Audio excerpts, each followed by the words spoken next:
This is the Wisconsin Sports Zone Update. Well, the snow is falling in Green Bay today. The Packers still outside for practice as they started to prepare for Monday night's game against the Saints. Only 2 players didn't take part at all. Linebacker Quay Walker and safety Javon Bullard, both dealing with ankle injuries that Coach Matt LaFleur said were considered weak. Well, the defense missing a couple pieces. The offense largely healthy, especially the wide receiver. Got Romeo Dobbs back last week after he missed a couple of games and a concussion. And he delivered in his return, catching a pair of touchdowns. His success for a reason, according to LaFleur. Not a secret why this happened. I mean, the guy spends more time on the drugs with me than anybody I've ever been around. And he's got unbelievable hands. I think he's done a great job with his releases, knowing what to do, playing decisively. So he's playing really good football right now. He carried a guy into the end zone. So he's playing physical and playing aggressive. Again, it'll be the Packers and Saints on Monday night. Green Bay can clinch a playoff berth with a win, but also clinch one even before they play based on what happened on Sunday. Turning to Wisconsin, they've lost another player to the transfer portal. Talented quarterback Xavier Lucas announced he had entered the portal. Lucas was Wisconsin's number 3 corner much of the season as a true freshman, was expected to start next year.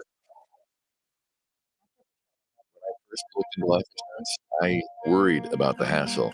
Then I found Better Life. Their simplified issue whole life coverage plans mean no medical exam. I found a plan that fit my budget, and now my final expenses are covered. Plus, I get Better Life member benefits at no extra cost. That's definitely better. Better Life Insurance, where better means belonging. Call 888-488-4136. Insurance issued by Better Life Insurance Company. Terms and conditions apply. Member benefits are subject to change. Contact a licensed agent for details.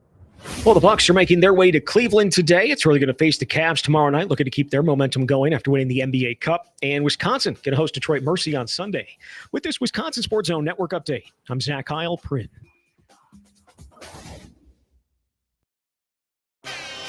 No, it's definitely great vibes in the locker room right now. Take it one week at a time.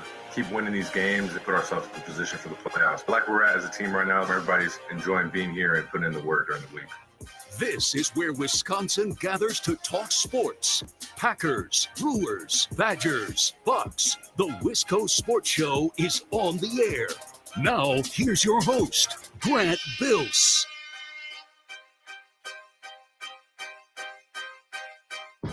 That audio is from the Rich Eisen show earlier today. I am just packed to the gills with audio this evening. Matt LaFleur speaking with the media earlier this afternoon. Good press conference, a lot of good stuff.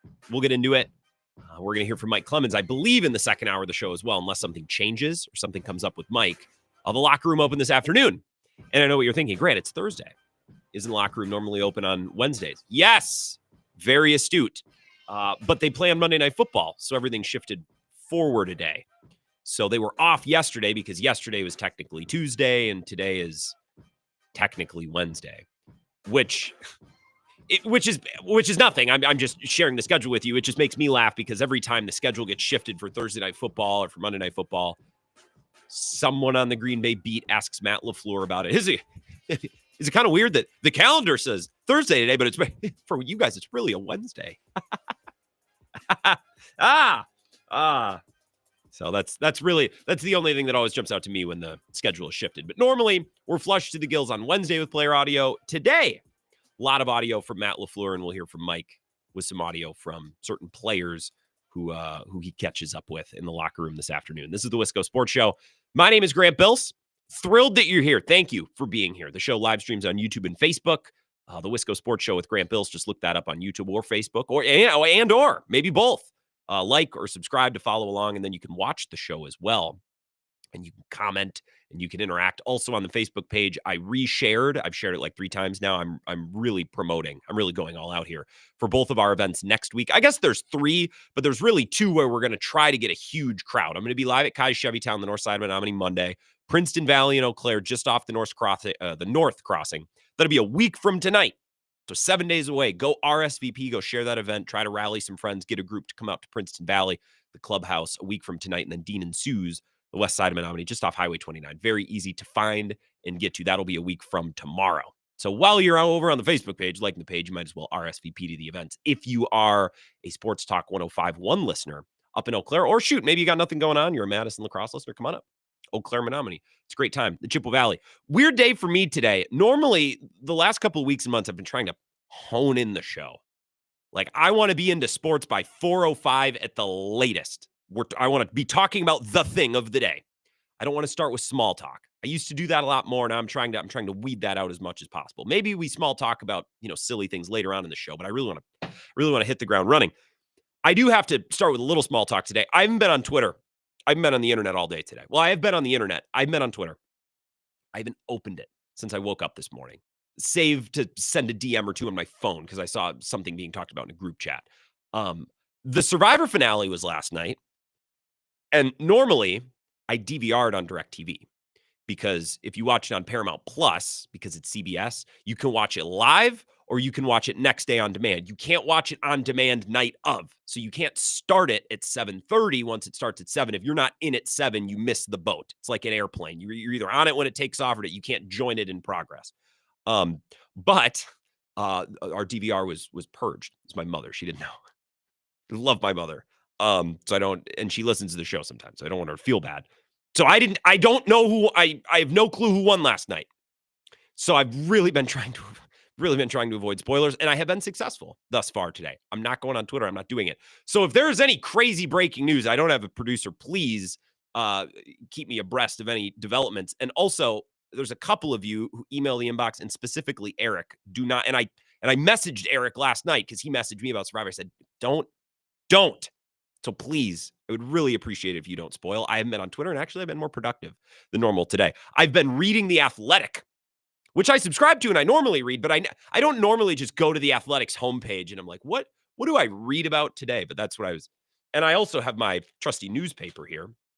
There's more than one way to keep up with sports. Twitter isn't necessary. I have, is this a state journal? No, it's the Journal Sentinel. Van Dyke named Badgers #1 quarterback. It's an old paper.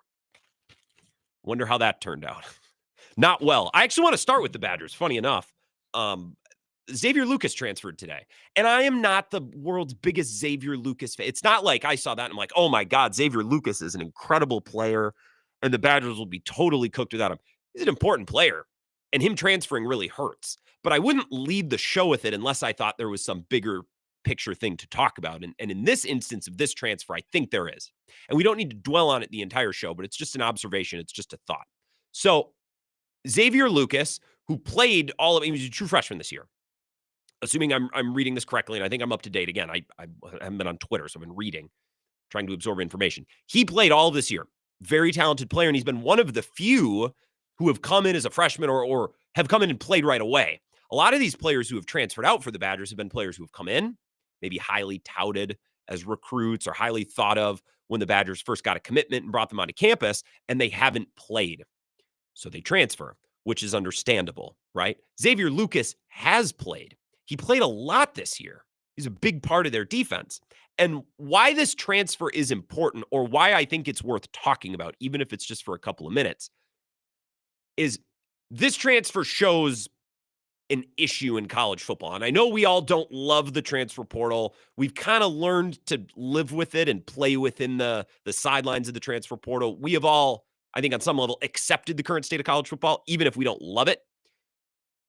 The idea is if you don't have a chance to play, if you feel like you're blocked on the depth chart, or you feel like there's another place that's willing to offer you money or opportunity or both, you transfer. Okay, that's fine. I can rectify the 5th corner on the depth chart transferring out.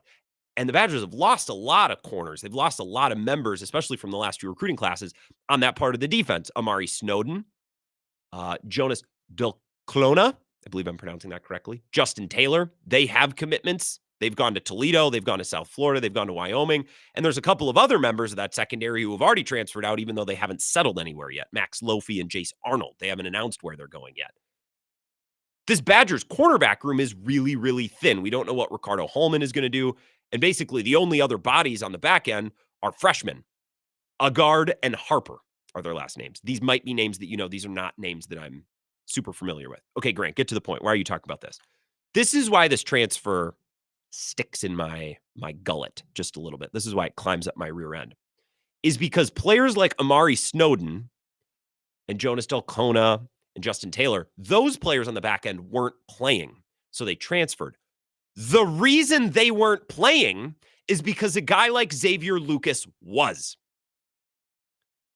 So those players who left Amari Snowden, let's use him as an example because that's the name that I think most of us know. He looked around and said, I don't have an opportunity to play here because Ricardo Hallman's been really good. He could be back. We'll see. I kind of think he'll at least take a serious test at the combine and the draft. We'll see. Maybe he comes back. But I don't know if it's a lock, but he's a good player, played this year, right? Probably one of their better players, maybe their best on the defensive side of the ball. And Xavier Lucas was playing. So all these other guys go, well, I haven't got an opportunity up until now. Xavier Lucas, he's a freshman. He played over me, so I'm going to dip. But from Luke Fickell's perspective, okay, if Amari Snowden and company leave, that's fine. We've been playing Xavier Lucas. We'll continue to, what's that? He's leaving. Oh, okay. This transfer is messy because all these other guys have transferred because they didn't think they could get past Xavier Lucas. So they transfer, and now Xavier Lucas is transferred. This is an issue. This is a problem, right? Where it's like you can't keep the guys who are playing, and you're losing the rest of the guys because they're not playing. So everyone's leaving. Like, I'm trying to think of a relationship. I'm trying to do this off the cuff, like a Colin Cowherd type analogy, right? So I am in a relationship, right? I break up with that person to try to chase someone else, but then that other person ends up settling with someone else. So now I'm left without a home, right? Like this is a game of musical chairs that is ending in a spot where there's basically no cornerbacks left at the University of Wisconsin for Luke Fickell, right? If Amari Snowden wants to leave because he's not playing, fine. I get that. That's kind of a product of college football these days. I wouldn't lead the show with that. But Amari Snowden and others have left because they were behind Xavier Lucas. So you're losing guys for all sorts of different reasons. You're losing the guys who are playing. You're losing the guys who aren't playing. Everybody's leaving. Now you're going to have to replace them. And then if those guys come in and play well, you're going to have to re-recruit them. Even if you keep them through the first 2 weeks of the transfer portal, who knows? Maybe they could dip 2 weeks later. Wisconsin put a lot of eggs in the recruiting basket to get Xavier Lucas. He's from Florida. They had to beat out Miami, which I think is probably where he's going to end up. Maybe he already has. I haven't been on Twitter today. But that transfer hurts. And that's the type of transfer. If I'm someone in college football that's really trying to get past all the player movement and I'm really trying to accept the transfer portal, that's one that's tough. Because ostensibly a player like Xavier Lucas at Wisconsin is a player who shouldn't be transferring. And yet. So that's talking college football for the day. If you have thoughts on that, I'll take your calls. But I want to talk about a couple Packers things before we take our first break here. Edgerrin Cooper's been a big topic of conversation this week. Vagabond John has made a couple Edgerrin Cooper-centric calls. He won NFC Defensive Player of the Week. He was probably the standout performer in their game against Seattle. He had a sack and a tackle for a loss and an interception. He was just everywhere in his first game back from that hamstring injury. And that's where Matt LaFleur's press conference began today. First, with a very generic question about Edgerrin Cooper. And I believe this is from Steve McGargy, who basically asked, you've said, Matt LaFleur, that Edgerrin Cooper is just beginning to scratch the surface. Talk about what more he can do. Talk about where he can still grow. Talk about how he can get better. Matt LaFleur, talk about that. Here's Matt LaFleur. Well, he's just got to stack on what he's already accomplished. And, eventually you'd like him to be interchangeable between all the positions. But he's still a young player, still learning and growing. But I love everything he brings to this team. And I think he's kind of learned his process in terms of how to prepare the best throughout the course of the week so he can go out there and play the best on Sundays. And I think Campy's done a great job with him. Hafley obviously putting him in a lot of great positions to go out there and showcase what he can do. And then ultimately he's doing it. So kind of the answer that you'd expect, right? Versatility, being able to play in different spots, being able to line up in different areas. And as is the case for most young players, you got to learn how to prepare. You got to learn how to watch film and get yourself in the best position to go out there and use the physical traits. Edgerrin Cooper is such a toolsy guy. That's why he was taken relatively high in the draft. It's not like he was a top 10 pick. This was a shallower linebacker draft this last year. And I'm not a draft expert, but I can remember basic premises about a draft. This wasn't a super deep linebacker class. This actually wasn't a super deep defensive draft. I think the first defensive player taken, unless I'm misremembering, wasn't it Dallas Turner? It was one of the first, the Vikings. Like there were top edge rusher candidates. The best edge rushers in this class were falling into the teens and into the 20s. This wasn't a particularly deep defensive draft, but the reason that Edgerrin Cooper went relatively high and the Packers, I think, had to trade up for him, if I remember correctly, is because he's fast and he's big and he has all the traits, he has all the tools. But coming to the NFL is more than just being fast and strong and big. That's the barrier for entry. Now you got to learn how to play the position, how to prepare, how to keep your body healthy. So Matt LaFleur talks about those things. Matt LaFleur was then asked, why not just play Edgerrin Cooper at the mic? Quay Walker's been playing that spot. Now Quay Walker's hurt. Why not just play Edgerrin Cooper at the other spot? It's a totally different position. It's like, I don't even know how to explain it. Maybe a tackle that has to play center. It's just, there's different responsibilities. So now that's what I'm talking about in terms of in time, you'd like it to be interchangeable between those two guys. And if you have somebody go down, can he handle the green dot? I mean, there's a lot of responsibility that's placed on the guy communicating to the other 10 guys on the field, getting the call from half, making all the necessary checks. And you're playing quarterback at that point of your defense. Which is a lot for a rookie who's played, 10 games in the NFL? He's missed some with injuries, so he hasn't played the full 14. They've played 14 or 15 games so far. Who cares? You get the point, right? He hasn't even played every game this season, and he's still learning. Now, I've seen a lot of Packers fans who's like, well, now that Quay's hurt, just put Edgerrin Cooper in that spot. Well, my dream is that Quay Walker and Edgerrin Cooper, God willing, are healthy at the same time at some point, and they're able to play off of each other.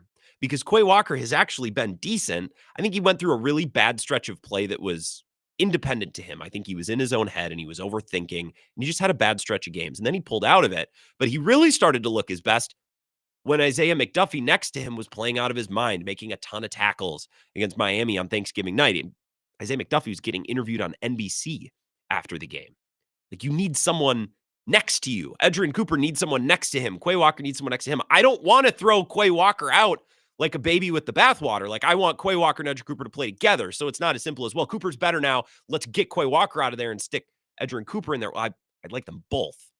But if Edgerrin Cooper is going to be a star in this league, as many are saying, and he's eventually a guy that you're going to want to give a contract to and keep around, and we're way down the road, of course, you'd like him to be able to slide from one spot to another, even if you prefer him at one spot. If he's a star linebacker, which many believe that he can become one day, you'd like for him to be able to do multiple things, of course. This is the question I was most interested in. This is a follow-up from Rob Domofsky talking about playing time, Edgerrin Cooper. This has become a big talking point, mostly led, I've seen, by Peter Bukowski. Go figure. Here's Rob Domofsky and Matt LaFleur. He did what he did in, 2/3 of the snaps or whatever. That's kind of what I'm talking about a little bit. People are like, oh, why not just play him 100% of the snaps? But is there something to be said for the fact that, he's really good in that role and can excel in that rather than just saying, oh, well, let's just play him 100% of the time? Does that make Well, and you got to mind you, he's coming off a soft tissue injury. So we wanted to be careful and with whether he's a first-year player or a, fifth-year player, you're going to kind of limit those guys as they come back, usually when they're coming off soft tissue. 60% of the snaps is still a good amount of the snaps. It's not like he's out there playing 16% of the snaps. Not that you'd ever know it, reading tweets from folks like Bukowski who are like, just play him. Let him play. He's playing a majority of the snaps. Okay. Also, Domofsky getting very close there. He didn't quite cross the line, but towing the line of something that bothers me when reporters say, well, you know what fans say, just play him all the time. Silly fans. But no, if you want to ask Matt LaFleur why he's not playing Edgerrin Cooper 100% of the time, then ask him. Don't be like, well, people are saying, why doesn't he play 100% of the snaps? Rosiak did that this summer too. I don't like this. And Murphy called him on it. And I like Rosiak a lot, but it's just something that jumps out to me. Well, fans, they're like, well, why is Andrew Monasterio on the team? Todd, if you want to know why Andrew Monasterio is on the active roster, ask him. Don't pawn it off on fans on Twitter with that condescending voice. Don't do that. Don't do that to fans. Don't talk down on the opinions that we are and aren't allowed to have. I don't like that. But I like that Matt LaFleur answered that question very directly. Well, he's young and he's coming off a soft tissue injury. We're not going to just bring him back and play him 100% of the snaps. Pete. It's directed at Bukowski. We can talk more about this. If you have thoughts on the transfer of Xavier Lucas, I think it's a significant story, not just for the Badgers, but I just think it speaks so directly to the state of college ball. It's like, okay, so you can't keep the players who weren't playing, and then you also can't keep the players who were playing in front of the players who left because they weren't playing. Like, great. So everyone's leaving. Excellent. We'll talk more about that, and we can talk more Packers too. 3 minutes. We're back on the Wisco Sports Show. This is the Wisco Sports Show with Grant Bills on the Wisconsin Sports Zone Radio Network.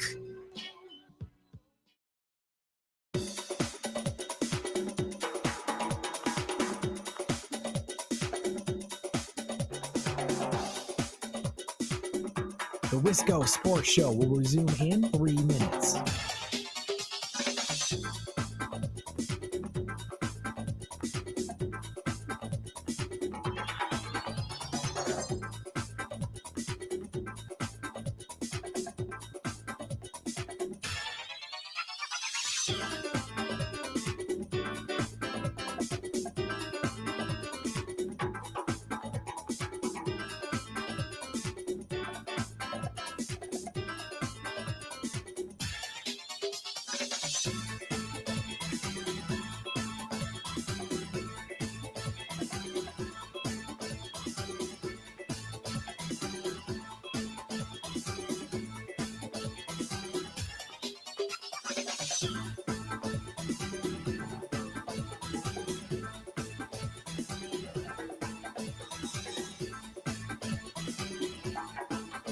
The Wisco Sports Show will resume in 2 minutes.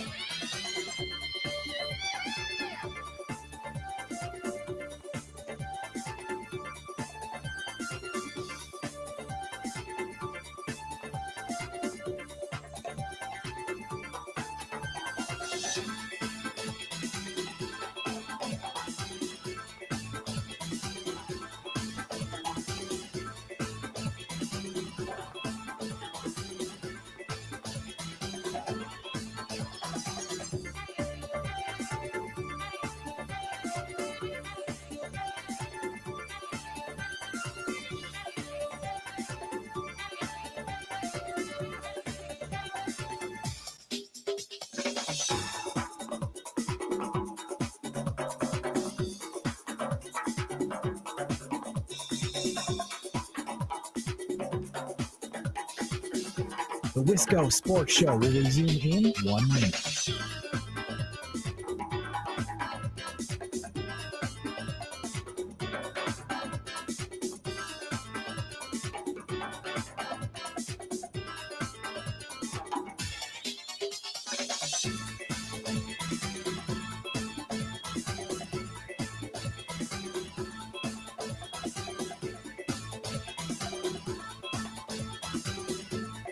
The Wisco Sports Show will resume in 30 seconds.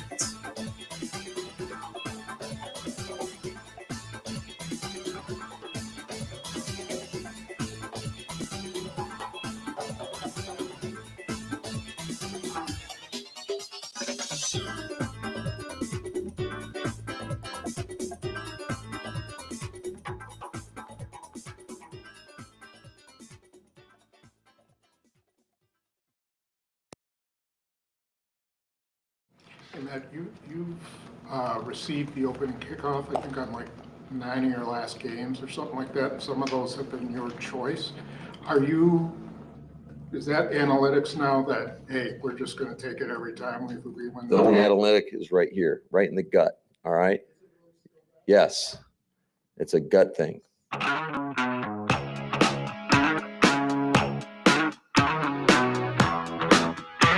It's Matt LaFleur and Tom Silverstein earlier today. I love that answer.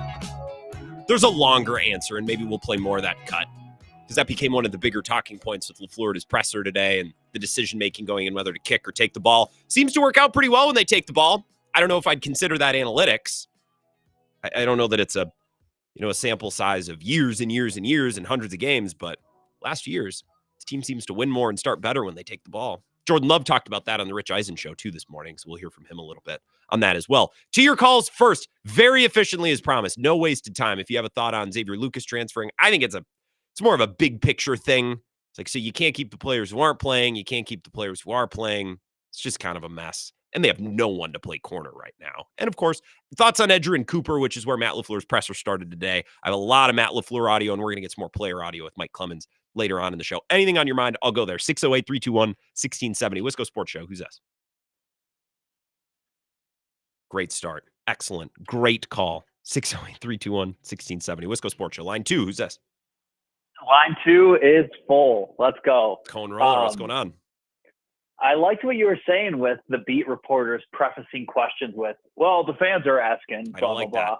I don't like that. I hate it. Own I your hate it question. too. Don't throw your subscribers, don't throw your readers and your followers under the bus to hide behind an uncomfortable question. If you want to ask why Cooper's not playing 100% of the time, just ask it, Rob. Just ask it. And if they're going to be the voice of the fans, then we should be able to elect them to beat reporter status. That would be kind of funny. I don't know. Me personally, Rob Demoski doesn't represent me as a fan. So, do you feel most connected with one Packers reporter over another? Who would get your vote? Schneidman. Schneidman? Okay.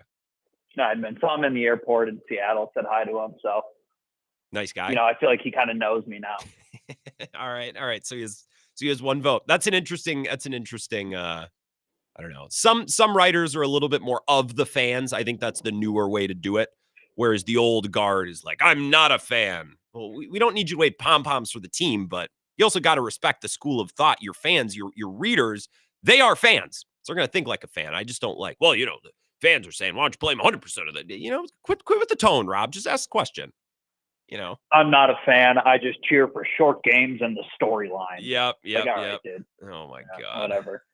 I think the rule of thumb with taking the ball is if you're on the road and you win the coin toss, you take the ball first. Like you set the tone. I mean, that's exactly what the Packers did in Seattle. Shove it down their throats and start with a 7-0 lead. So, I kind of do like Matt's answer there with, you go with the gut. Yeah, and he said it's a longer answer that I don't want to play the whole thing because I wanted to get to the calls, people sitting on hold. But he said he doesn't often decide until right before. Like he goes around, tries to get a feel for the team, asks guys on the offense how they're feeling or what they're feeling. So I don't think it's something that he decides on Wednesday. Like we're going to take the ball, but the team seems to operate better when they get the ball first and they get their offense on the field and they get rolling. Amen. And before I go, any thoughts on the Enigma documentary on Netflix? Have you watched that yet? I have not watched any of it yet. I think I'm going to try to rope my siblings. Thank you, Cone. I think I'm going to try to rope my siblings, most specifically my sister. I think she might find it interesting. She's not a sports fan per se, although she'll watch the Brewers and stuff if I'm around or we're at my folks' place. And the games are on. But she watched Quarterback when that was on Netflix.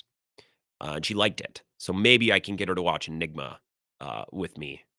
Little sibling time next week over Christmas when I'm home. Holidays, when I'm home for the holidays. Christmas is the holiday I celebrate, but not to leave anyone out here. I think it's funny that he's doing ayahuasca trips with like a huge camera crew around him. Like I think that goes. I've never done it. I'm no psychedelic expert, but I feel like the point of doing psychedelics is to not do it with a huge camera crew around, but that's just me. Whatever. That's just my 2 cents. 608-321-1670. Wisco Sports Show. Who's this? Well, Grant, you've really set up an all-time victory lap over Pete Bukowski, but you know what? With all due respect, he and I are not the same. Yeah. So I will refrain from not doing a victory lap over Pete Bukowski, who is entirely paid on clicks, not paid to be right on things, which is his job, which is fair. I think the Edgar Cooper thing, I made my case on the Bill Michaels show. I think it's a dumb fan thing that we're trying to do mid-season. There's not a lot to talk about. The Packers are kicking ass. But you got to talk about something. And so I think that's a fair and it's a fun topic. But I think Matt LaFleur, has anybody seen Vagabond John and Matt LaFleur in the same room at the same time? Because I don't know. He kind of just, took the words out of my mouth. So we'll leave that there. In terms of the Lucas thing, yeah, I got a couple of qualms, to no surprise, with what you said. Fair. I think the thing that's being left out of all Wisconsin discussion, I know you haven't been on Twitter today, but to no surprise of anybody, my team's over quota. Work's starting to calm down a little bit. Spend a little time on Twitter in the afternoon, per usual. Good. And I'm not seeing anybody bring in success of the team as a factor at all. And I think if you are focusing on out-of-state kids, asking these guys to come play in Madison, Wisconsin. Sure. And you don't have this culture, right? You don't have this identity. You don't have this long-standing track record of Barry Alvarez and, Brett Bielema and Paul Chris and all these guys. You're asking these kids to buy into this totally new thing that is going incredibly poorly. That's a different factor than the rest of college football is trying to battle, right? Like Minnesota doesn't really have that. Iowa doesn't really have that, right? They had decent seasons for what their program standards are, Sure. right? And I think unique at Wisconsin is not only are you battling uphill against NIL, you're battling uphill against geography. We don't have a lot of major cities around us to recruit from, right? I heard like somebody is driving their parents in from Indianapolis every game, right? Like that's not close. Yep. And then we also just don't have success on the field. And I think if you're a star player for this Wisconsin team right now, you've got 3 years to make a big difference. Seeing these kids leave tells me they're not buying in what Luke Fickell is saying without believing it, right? Yes. Without seeing it, rather. And so I think that's my point. I like that you're talking about team success. And I think I've hinted at this. I didn't mention it in the first segment, but it's like, we all want to talk about what's ailing college football. Oh, this transfer portal is a mess. And we want to talk about all of these factors outside of Wisconsin that are leading players to leave, and I think that's fair. Like, we all wish that this was set up a little cleaner and it was a little more organized. But in the case of a player like Xavier Lucas, would he stay if Wisconsin was winning? Like, if they beat Oregon and Penn State, does he feel differently, right? Like, and those are never the things that I hear Luke Fickell getting asked. I know he was on with Heller on the other network in the state and in Madison earlier today. Like, I can't imagine Heller was putting the screws, and that's fine. I'm not criticizing the job that Heller does, but like, hey, Luke, you think if you won a couple more games the last 2 years and you got some of these close games to go your way, you think some of these players would want to stay? And I think that's fair. And I think there is excitement from the players about a 12-team college football playoff. Sure. And I think you look at guys like who transferred today, Keontez Lewis, right? Yep. If you haven't been on Twitter, maybe you haven't seen it yet. I missed He that went one. to Oklahoma. Oklahoma's got a bunch of new exciting things going on next year. Keontez Lewis, obviously former Badger, former UCLA. But he found a place now where he believes he's going to a school, obviously, if they were down this year. But maybe that's a school that has a fighting chance to, get something to go together and get to a big bowl. But they right? beat Bama this year, right? I'm not misremembering? I don't know if they did. Did they? I don't know. I guess I'm not as much of a college football sicko. Maybe they did. Was that Bama's last big mistake? Yeah, don't want you to go too far online. Yeah. I don't want you to spoil 24-3. Survivor. Yeah, they smoked them. Yeah. There you go. So just to tell you how bad Bama really was. But no, I think that's my overall point, right? There's a lot of Badger talk about why are these guys leaving, and we're just hammering it in that it's just about the cash. By the way, Luke Fickell, you're paid $3 million more than our last coach. If it's really down to, the rumors are, $100K difference between Miami's offer and Xavier Lucas's offer, that's the situation where the head coach, who's paid $3 million more per year, might need to just dole out the $100K like you're seeing a lot of head football coaches around college football do. So Luke Fickell, I'm looking at you for that. Mike Heller, let's ask about that. Ooh. But yeah, it's my overall point. Last thing I'll leave you with is, throughout Game of Thrones, there was a guy in the office who would walk in on a Monday after the big Sunday reveal, and he would just yell, "I can't believe they killed the dragon!" And all the spoiler people were just freaking out, and I feel like that guy is, the embodiment of Erica 990. So don't be surprised if he calls in and tries to get you going a little bit with a fake spoiler. Oh, I will absolutely kill him. Thank you, Vagabond John. That's a good point. And the performance, or the wins, lack thereof, of the Badgers, I think that's probably something that we don't talk about often enough. It's like, well, the money and the geography. It's like, okay, but what if they won against Oregon and Penn State this year? I'm not saying all of these players would still be here, but it's like, man, we had some special moments, and we might be building something here. We just might. So it's a good point. And I think that is under-discussed. To your point, Vagabond John. Appreciate it. Let's take a couple-minute break. We'll come back. I'll take more of your calls. I also want to talk about a couple other big stories around the NFL today, and we're going to keep dipping into Matt LaFleur's presser as well. A lot of good nuggets to discuss. So the Wisco Sports Show, back in a couple minutes. This is the Wisco Sports Show with Grant Bills on the Wisconsin Sports Zone Radio Network.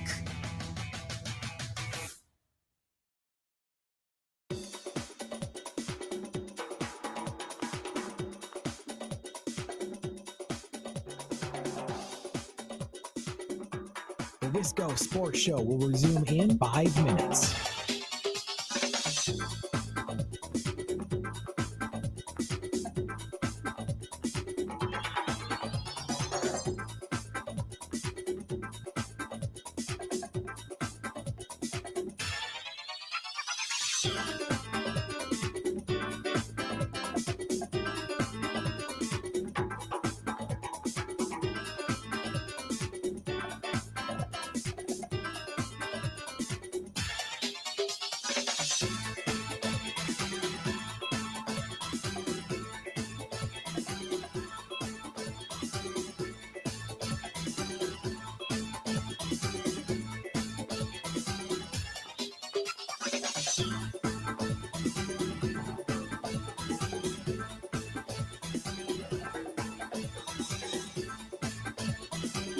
The Wisco Sports Show will resume in 4 minutes.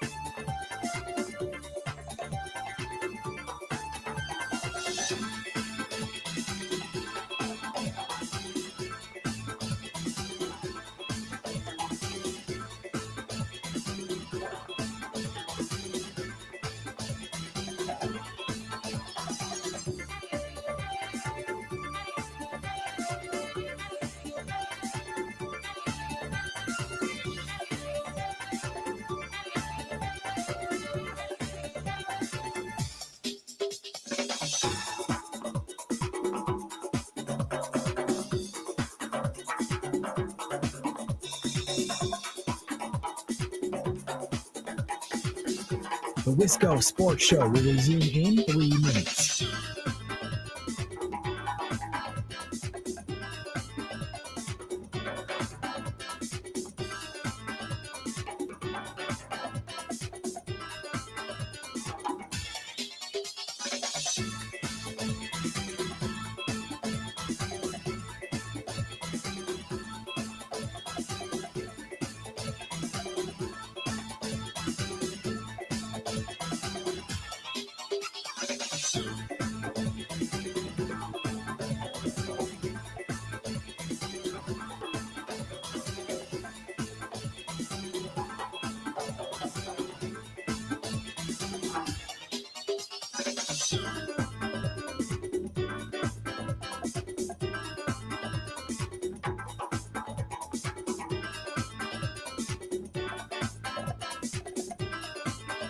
The Wisco Sports Show will resume in 2 minutes.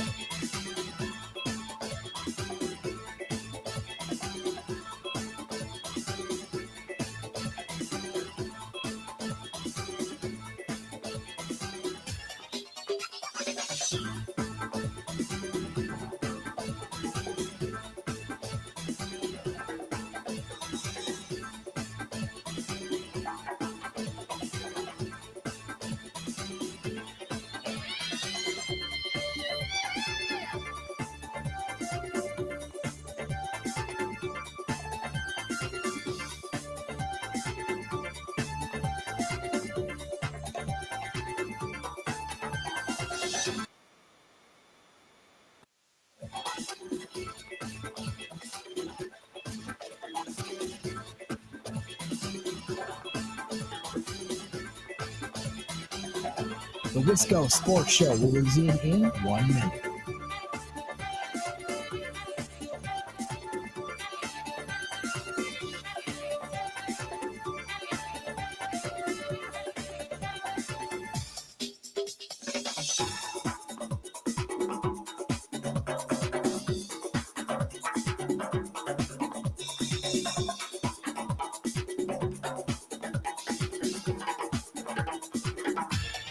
The Wisco Sports Show will resume in 30 seconds.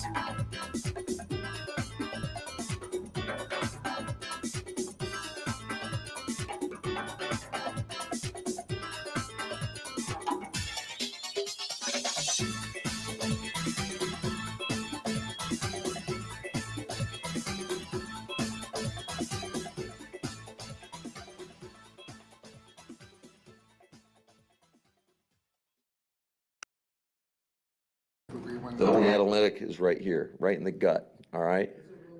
Yes. It's a gut thing. Based on my gut. I don't see. That's a great question, Tom. A lot of stuff. I don't know. It's just a feel. And, you know, sometimes whenever I ask our guys, especially the offensive players, they're like, they want the ball. So, and sometimes I can feel, you know, you try to feel how convicted they are. And when you feel like it's the same as your gut, you go with it. That's the rest of the exchange between Matt LaFleur and Tom Silverstein earlier today, talking about taking the ball. I tweeted, I think during the Seattle game, might have been the week before. I think it was during the Seattle game. Matt LaFleur should just take the ball every time, the rest of the year. Just take the ball. And if you get stopped on the first possession, I guess, whatever, fine. You're not going to score a touchdown on every possible opening drive. But the way that this team likes to run the ball and can set the tone with Josh Jacobs, kind of get the ball rolling, and especially on the road, and you can take the opposing crowd out of it. I think it works. I think it's great. And it's certainly not what the analytics would tell you to do. Alan O'Clair says, it's my understanding that analytics favors deferring the decision to receive the ball until the second half, but I love what LaFleur said. As a former football coach, I always favored taking the opening kickoff and setting a tone on offense. It seems psychologically right. Thank you, Al, for the text. Look, I think there are instances where taking the ball is better, and I think there are instances where deferring to the second half is better. I think where sports start to, I don't want to say get worse, but where sports start to lose people is there's no decision-making. There's no wiggle room. There's no opportunity for a coach to play to a certain situation or to feel things out. I think feel and gut, I think those are a little overplayed. I think those phrases and those arguing points, those talking points are a little cliche. But I don't want there to be certainties in sports. I don't want to watch a football game and know the right and wrong thing to do every time. I don't want analytics folks and equations and spreadsheets and data over hundreds of games telling us this is right, everything else is wrong. The only thing you do in this situation is X, not Y, not Z, ever. It's like, okay, well then why do we have a coach? Why do we have a coach? What's their job? You know what I mean? And I understand Matt LaFleur calls plays. He does lots of things, but as soon as decision-making is taking on a sports, and it's the same with baseball, it's the same with basketball. And I think a real gripe folks have with basketball right now is there's too many three-pointers. Doesn't matter. Even if you're not making them, still the number one contributing factor to winning basketball games is three-point attempts. It's like, okay, I don't want my sports to be solved. You know what I mean? I don't want it to feel like, well, we figured it out. The only way to play basketball is like this. The only way to play baseball is like this. That's why, even though the data says to never bunt, and I mostly think bunting is stupid, you know what's fun every once in a while? Dog days of the summer, middle of the season, it's Tuesday night, the Brewers are in Minnesota playing the Twins. Drop down a bunt. It's fun. It mixes things up. Oh, that's not right. The numbers, the spreadsheet. Okay, well, guess what? There's 162 games. If the bunt doesn't work, fine. But depending on who is at the plate, the other strategies, swinging away or trying to do this, that, and the other thing, that might not have worked either. I still want there to be some mystery, and I still want there to be an opportunity for a coach to make a call. And when that coach makes a call, I don't want the entire football community, I don't want every announcer and commentator on the game being like, that was wrong. Numbers say to do the other thing. I don't like that. Even though most of the time, I agree with the numbers. The numbers are mostly right. With fourth down decision-making, punt, kick, go for it. The numbers are mostly right. But I never want to get to a point where it's like we automatically go with what the numbers say. There has to be some room for the touch of a coach, the decision-making of an individual. I never want to get rid of that fully. I want my coach to be informed.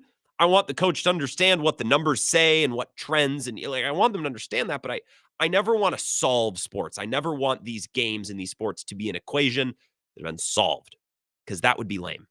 That's lame. Then there's no room for debate. There's no room to explore further as sports fans. There's no room to wonder because it's solved. There's the data. There you go. There's the right and the wrong thing to do. I don't like that. Thank you for the text, Al. 608-321-1670. Coyote Mike says on the transfer of Xavier Lucas and the Vagabond John call, says, I think playing time is one major factor in choosing to enter the transfer portal or not. The factor may be quality and future of the Badgers football program, he asks, with a question mark. So Xavier Lucas transferred earlier today, and I'm not going to act like Xavier Lucas is the best player in the world. He was a very good, young, promising corner that played most of the year this year, and he announces he's leaving. The reason why it's worth mentioning, even though we've talked about the transfer portal, we've talked about NIL, we've done this whole song and dance now multiple times over the last couple of weeks, is there have been players behind Xavier Lucas who have left in the previous weeks and days because they're like, well, Xavier Lucas is in front of me. He played all year. He's really good. So I'm going to leave. So now they have no one. They can't keep the players who are playing. They can't keep the players who aren't playing.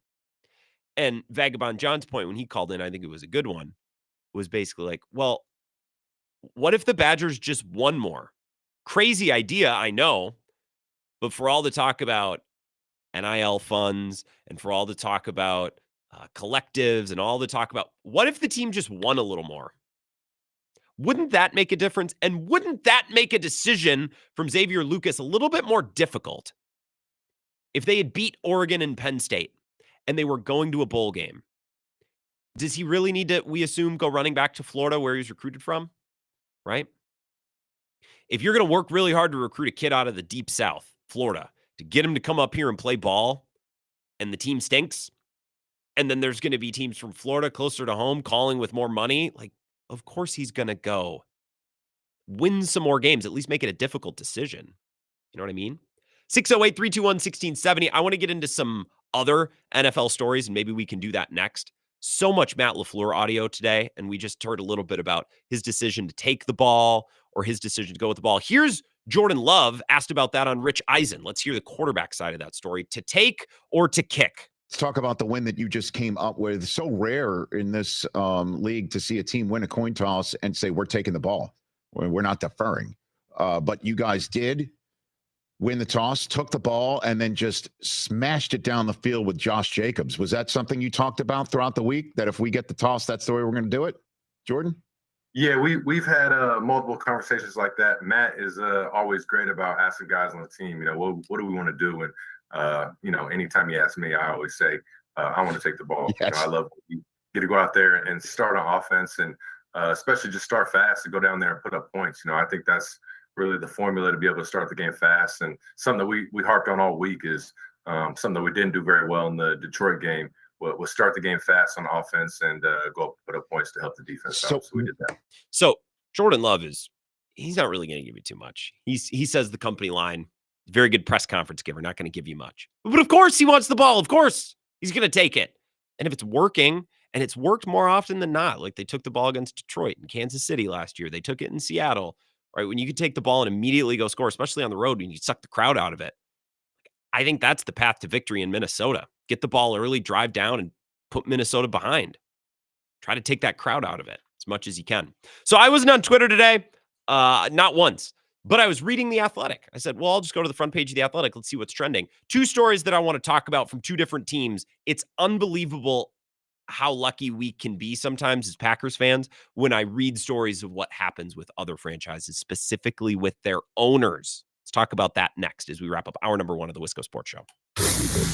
This is the Wisco Sports Show with Grant Bills on the Wisconsin Sports Zone Radio Network.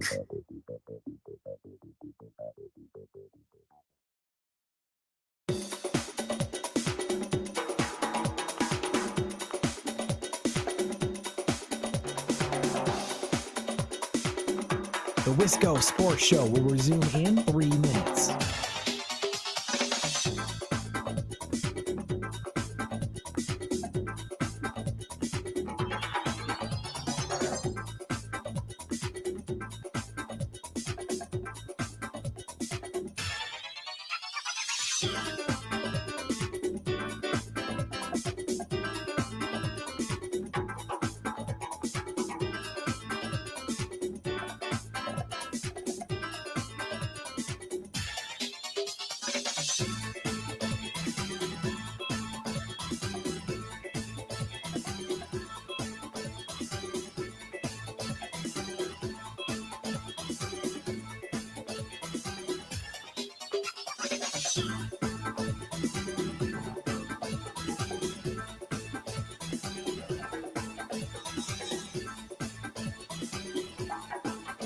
The Wisco Sports Show will resume in 2 minutes.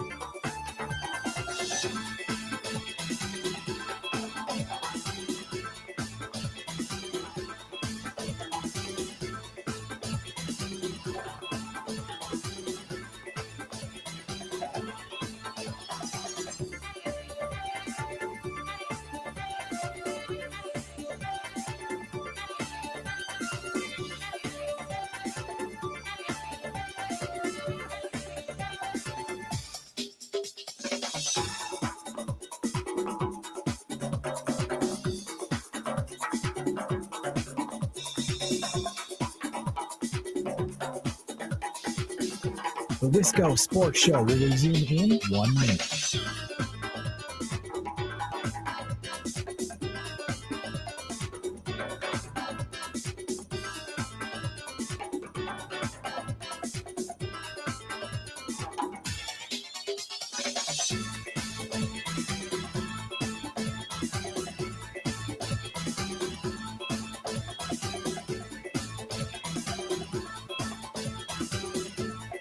The Wisco Sports Show will resume in 30 seconds.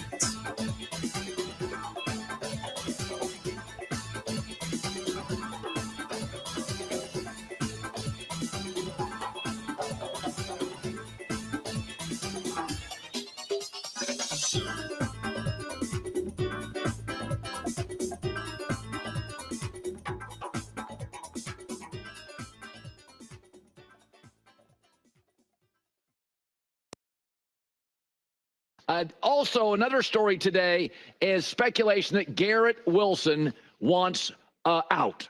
Excellent young receiver. So, and your quarterback's in a dock taking shrooms with a bunch of other lost souls. I know the Green Bay Packers get a lot. We kind of make fun of them. They're a little bit square. They probably all still use flip phones in the front office. But I got to tell you something. They would be laughing their butts off right now if they weren't getting ready for the playoffs, which, the Green Bay Packers do every single year. Cook. It's Cowherd earlier today. And by the way, I looked into the Garrett Wilson thing. He gave an answer that, I don't know, seemed like a non-story to me. But anytime you can drum up some interest about turmoil with the Jets, you're going to do it. It's not very hard. A lot of turmoil in that building. I want to tell you about it here in a sec. This is the Wisco Sports Show. Mike Clemens, I believe, set to join us around 5:30, unless the locker room extends or something and he's not available, in which case we'll make do just fine without him. I'll get back to taking your phone calls after 5 o'clock if you have thoughts on anything Packers related.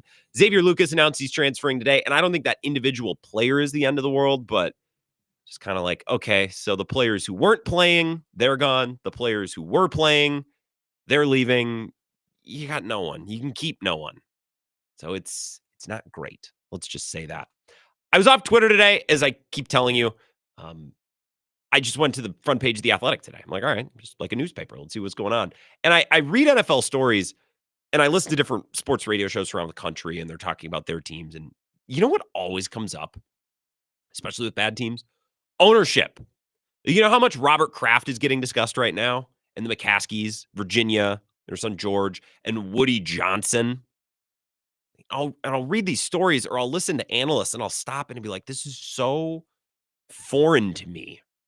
It's another world, talking about how an owner of your team is impacting this, that, or the other thing. And we have Mark Murphy. I suppose he's the closest thing we have to an owner, but his power is relatively limited because he answers to a board and he can only do many things. Like, Woody Johnson can do whatever he wants. The McCaskies or the Crafts can do whatever they want. Mark Murphy can't do whatever he wants. He has power, but he can't it's not just his thing to do with as he sees fit. So we can't hold too much against him, right? I'll give you an example of something that another fan base is having to deal with. So I was reading this at The Athletic today about the Jets. This is from Diana Rossini, Zach Rosenblatt, and Michael Silver. This is the beginning of the story. Woody Johnson decided to do his own research. The New York Jets owner was at his house in Palm Beach, Florida last February discussing potential offseason acquisitions with team decision makers as they watched game tape. Wide receiver Jerry Jeudy, a former Denver Broncos first-round pick, flashed on the screen. Jets GM Joe Douglas expressed interest, according to someone familiar with the meeting. I mean, it was probably just Joe Douglas. Probably. Joe Douglas expressed interest, according to someone familiar with the meeting. Johnson took out his phone and started typing. A few weeks later, Douglas and his Broncos counterpart, George Payton, were in deep negotiations for a trade that would have sent Jeudy to the Jets and given future Hall of Fame quarterback Aaron Rodgers another potential playmaker. The Broncos felt a deal was near. Then, abruptly, it all fell apart. In Denver's executive offices, they couldn't believe the reason why. Douglas told the Broncos that Johnson didn't want the trade because the owner felt Judy's player rating in Madden wasn't high enough. According to multiple league sources, the Broncos ultimately traded the wide receiver to the Cleveland Browns. Last Sunday, Jeudy crossed the 1,000-yard receiving mark for the first time in his career. Two things. I don't think Jerry Jeudy is any good. I don't think he's serious. I don't think he's for real. I think he's very talented, who's a lot of mouth. He's a lot of talk. And he's had some good games this year. But, like, he put up great numbers against Denver and acted like, yeah, see? Middle finger to you guys. It's like, Jerry, the reason they traded you is because you didn't do that when you were there for years. So I don't think Jerry Jeudy would have changed the fortunes of the Jets this year. But if this is true, and Woody Johnson put the kibosh on this trade because of a Madden ranking, these are things we just don't have to deal with. The Madden rating part of this story makes the best headline, and I understand why it led the story. I think the most damning thing from this has to do with Woody's kids. It's near the end, and I guess his kids are teenagers. Their names are like Buck and something. I don't know. Classic teenager names. Apparently, they're always coming into the locker room, and they're bringing friends with them. Like, look at this. We're in an NFL locker room. I'm going to read you from the end. This year on Halloween night, the Jets registered their first victory since Saleh's firing 4 weeks earlier. It was a significant moment for a struggling team. Rodgers walked into an energized locker room with a game ball in hand, and it was expected that he'd give the ball to Ulbrich, a customary gesture when a coach gets his first NFL win. But before Rodgers could speak, Brick Johnson took another game ball and awarded it to wide receiver Garrett Wilson in a profanity-laced exclamation, which the owner's son later posted to Instagram. Woody Johnson then gave Ulbrich the ball Rodgers had been holding. Multiple players said the energy drained out of the room. Quote, "It was the most awkward, cringeworthy, brutal experience," one player said.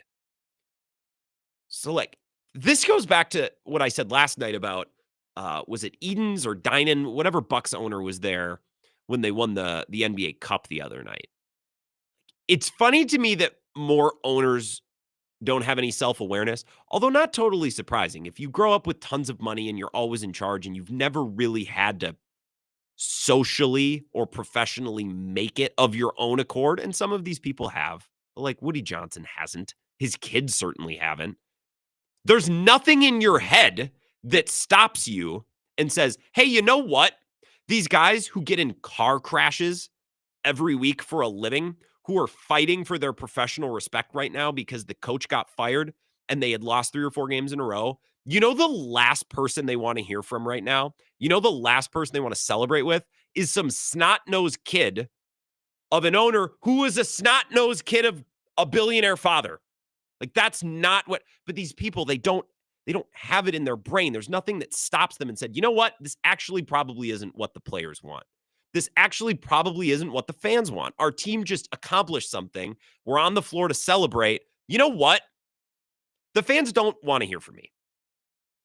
And sometimes I'm surprised that owners don't have more self-awareness, but then I think about it, it's like, of course they don't have any self-awareness. Why would they? That story is wild. Like, the Jets are celebrating their first win under coach Jeff Ulbrich.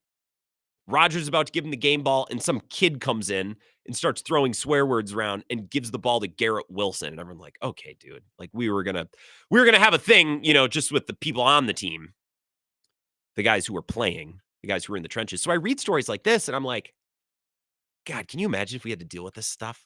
Can you imagine if we had to worry like the Patriots fans are worrying about right now, like how Robert Kraft is going to shuffle off control of this thing to his son, Jonathan, who might also stink. And if he does, have fun for the next 40 years because he's in charge. Like, man, can you imagine if we had to deal with that stuff? That's why in the live stream today, my name says Grant Bills, Packers shareholder. Like, how lucky are we as Packers fans? You know, I thought that we'd be tone deaf. I thought that we would just start tuning out Woody Johnson stories, but everyone that I read, I'm like, good God.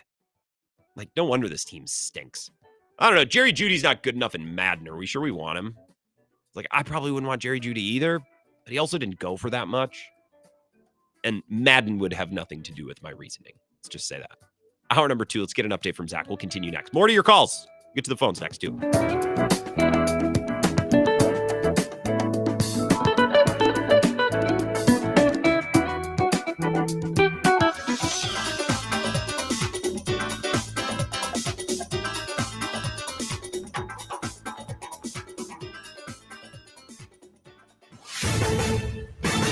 This is a Wisconsin Sports Zone update. Well, the Packers will see Spencer Rattler at quarterback on Monday night when they play the Saints. That was the word from New Orleans interim coach Darren Rizzi today. The rookie is thrown for 700 yards with 2 touchdowns, 2 interceptions in 4 games.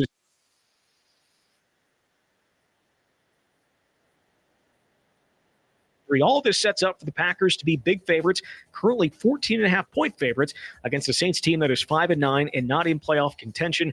But Coach Matt LaFleur isn't thinking like that at all. It always comes back to us, no matter who we're playing. We have not played a complete game, I would say, in all three phases in the same game. There's been moments in every phase, but it always comes back down to focusing on yourself. And I don't care who you're playing in this league. You're always competing against yourself and just wanting to put your best ball out there and then let the results go where they may. Only two players, Javon Bullard and Quay Walker, didn't practice today for the Packers. Again, it'll be Green Bay and New Orleans on Monday night. Turning to the Badgers, freshman quarterback Xavier Lucas, the latest player to hit the transfer portal. He was expected to be a starter next fall after playing around 200 snaps this past season. 23 players have now left the Badgers since the end of the year. Actor portrayal. When I first looked into life insurance, I worried about the hassle. Then I found Better Life. Their simplified issue whole life coverage plans mean no medical exam. I found a plan that fit my budget. And now my final expenses are covered. Plus, I get Better Life member benefits at no extra cost. That's definitely better. Better life insurance, where better means belonging. Call 888-488-4136. Insurance issued by Better Life Insurance. Terms and conditions apply. Member benefits are subject to change. Contact a licensed agent for details. Well, the Bucs going to be back in action tomorrow as they head to Cleveland to take on the Cavs. And Wisconsin still off for a few more days. They're going to host Detroit Mercy coming up on Sunday. With this Wisconsin Sports Zone Network update, I'm Zach Kyle.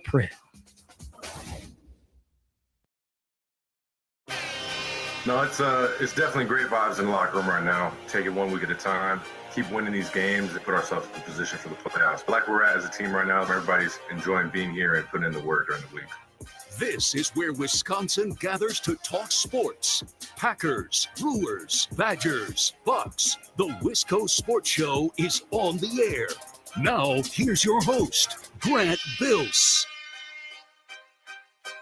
Franchises like the Jets, I think they serve just to entertain fans of functioning teams, winning teams. The Packers are very functional, highly functional, streamlined, no noise.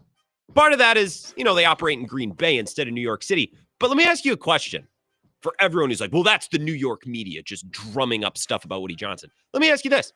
The Giants have been just as bad as the Jets the last 2 years. You could argue they've actually been worse. Never get stories about John Mara, right? Never get stories about dissension in the ranks in New York. Yeah, like they look dumb on Hard Knocks because they let Saquon go. Okay.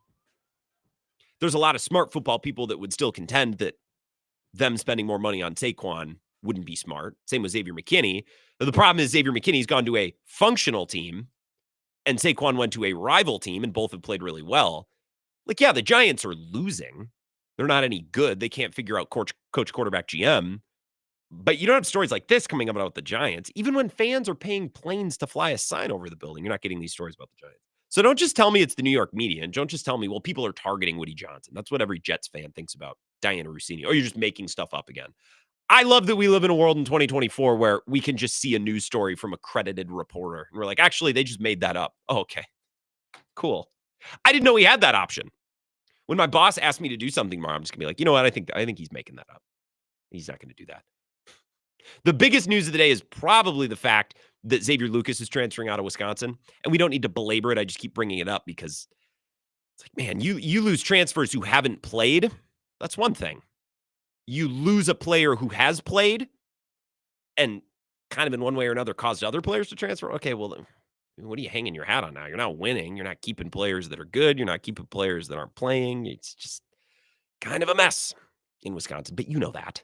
It's just another example with Xavier Lucas transferring out today. We were talking a little bit about the Jets before that last break. This part of the story is just wild to me. And if you have thoughts on this, or you have thoughts on the Packers, the Badgers, or whatever, 608-321-1670, please. We'd love to get back to taking your phone calls. I'm going to read you this one more time. This is bananas. This year on Halloween night, the Jets registered their first victory since Saleh's firing 4 weeks earlier. It was a significant moment for a struggling team. Rodgers walked into an energized locker room with a game ball in hand, and it was expected that he'd give the ball to Ulbrich, a customary gesture when a coach gets his first NFL win.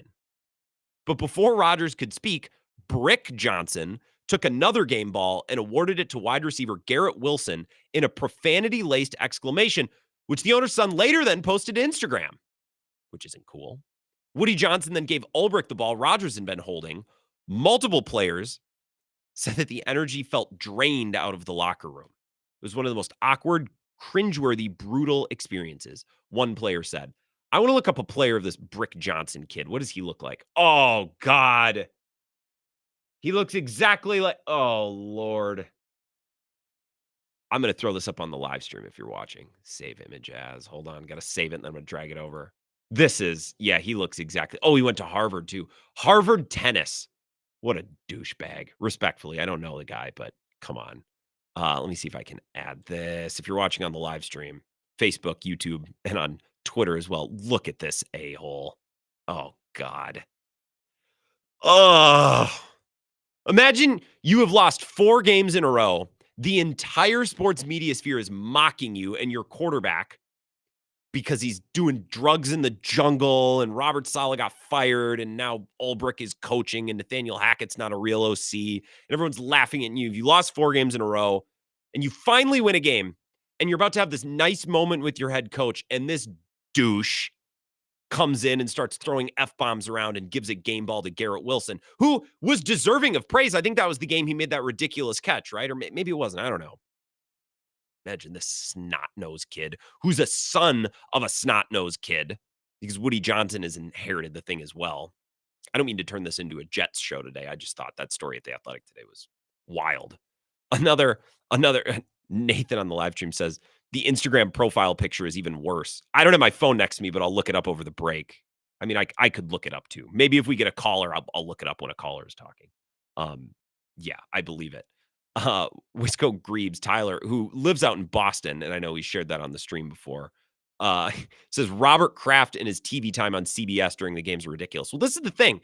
Packers fans, we don't have to deal with the owner. We don't have to spend time thinking about whether or not the owner is going to do some insane thing that's going to affect our team. And then what we really don't have to worry about, and Patriots fans are dealing with this right now, is like, okay, when's Robert going to be done? And when he's done, his son Jonathan, we assume, who is also getting a ton of airtime in that game on Sunday, like, is he going to take over and be better or worse? Like, we don't have to worry about that as Packers fans. Ed Policy is going to take over as Mark Murphy's guy, but Mark Murphy has a tenth of the power of an actual owner, which is perfect. And Ed Policy's been in the chair getting ready for this for years. He's not just some kid. He's not some Kendall Roy type. And by the way, listening to Robert Kraft talk about why he hired Gerard Mayo, has Robert Kraft always sounded the best? Like, I understand some people just talk slow, but listening to him talk about why he hired Gerard Mayo, it's like, I use the same strategy that I use when I picked my wives. It's like, okay, first of all, you sound like an idiot. And that might just be the way that he talks. Probably is. But also, think about what just came out of your mouth, NFL owner with no self-awareness and all the money in the world. I use the same strategy to select Gerard Mayo that I use to select my wives. Think about that sentence. My wives with an S. Think about why maybe that's not the best thing in the world. If you've had to pick multiple wives, maybe the criteria could be a little bit better. Like someone's on their 3rd marriage. Like, oh, how'd you make this decision? I use the same decision-making process that I've used in my marriages. Oh, your marriages with an S? Well, that's promising. That's good to hear. Some of these owners, man, thank God we don't have to deal with it. The other biggest story in the NFL right now, and I know we talked about it a little bit with Bill, not with Bill. He talked about it a little bit on his show yesterday. And we had Runner on who discussed it. And Mark Schofield joins on Wednesdays. And you might have heard that on the huddle last night if you were listening. But Kirk Cousins is now being benched, and they're going to Michael Penix. I loved the Michael Penix pick for 2 reasons. One is meaningful, one is not.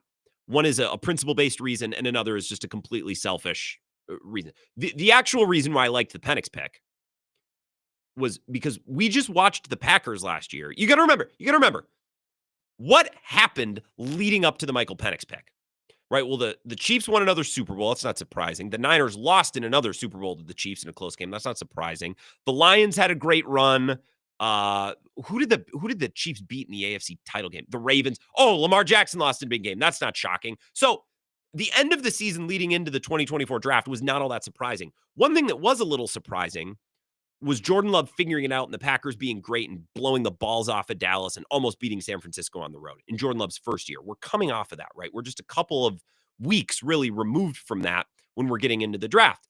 And everyone spent all year praising the Packers, especially once they started to win. It's like they did it again. Why do other teams not do this? Why do other franchises not do what the Packers do? It works. Why do other teams not do it? So we've spent weeks now, months now, praising the Packers.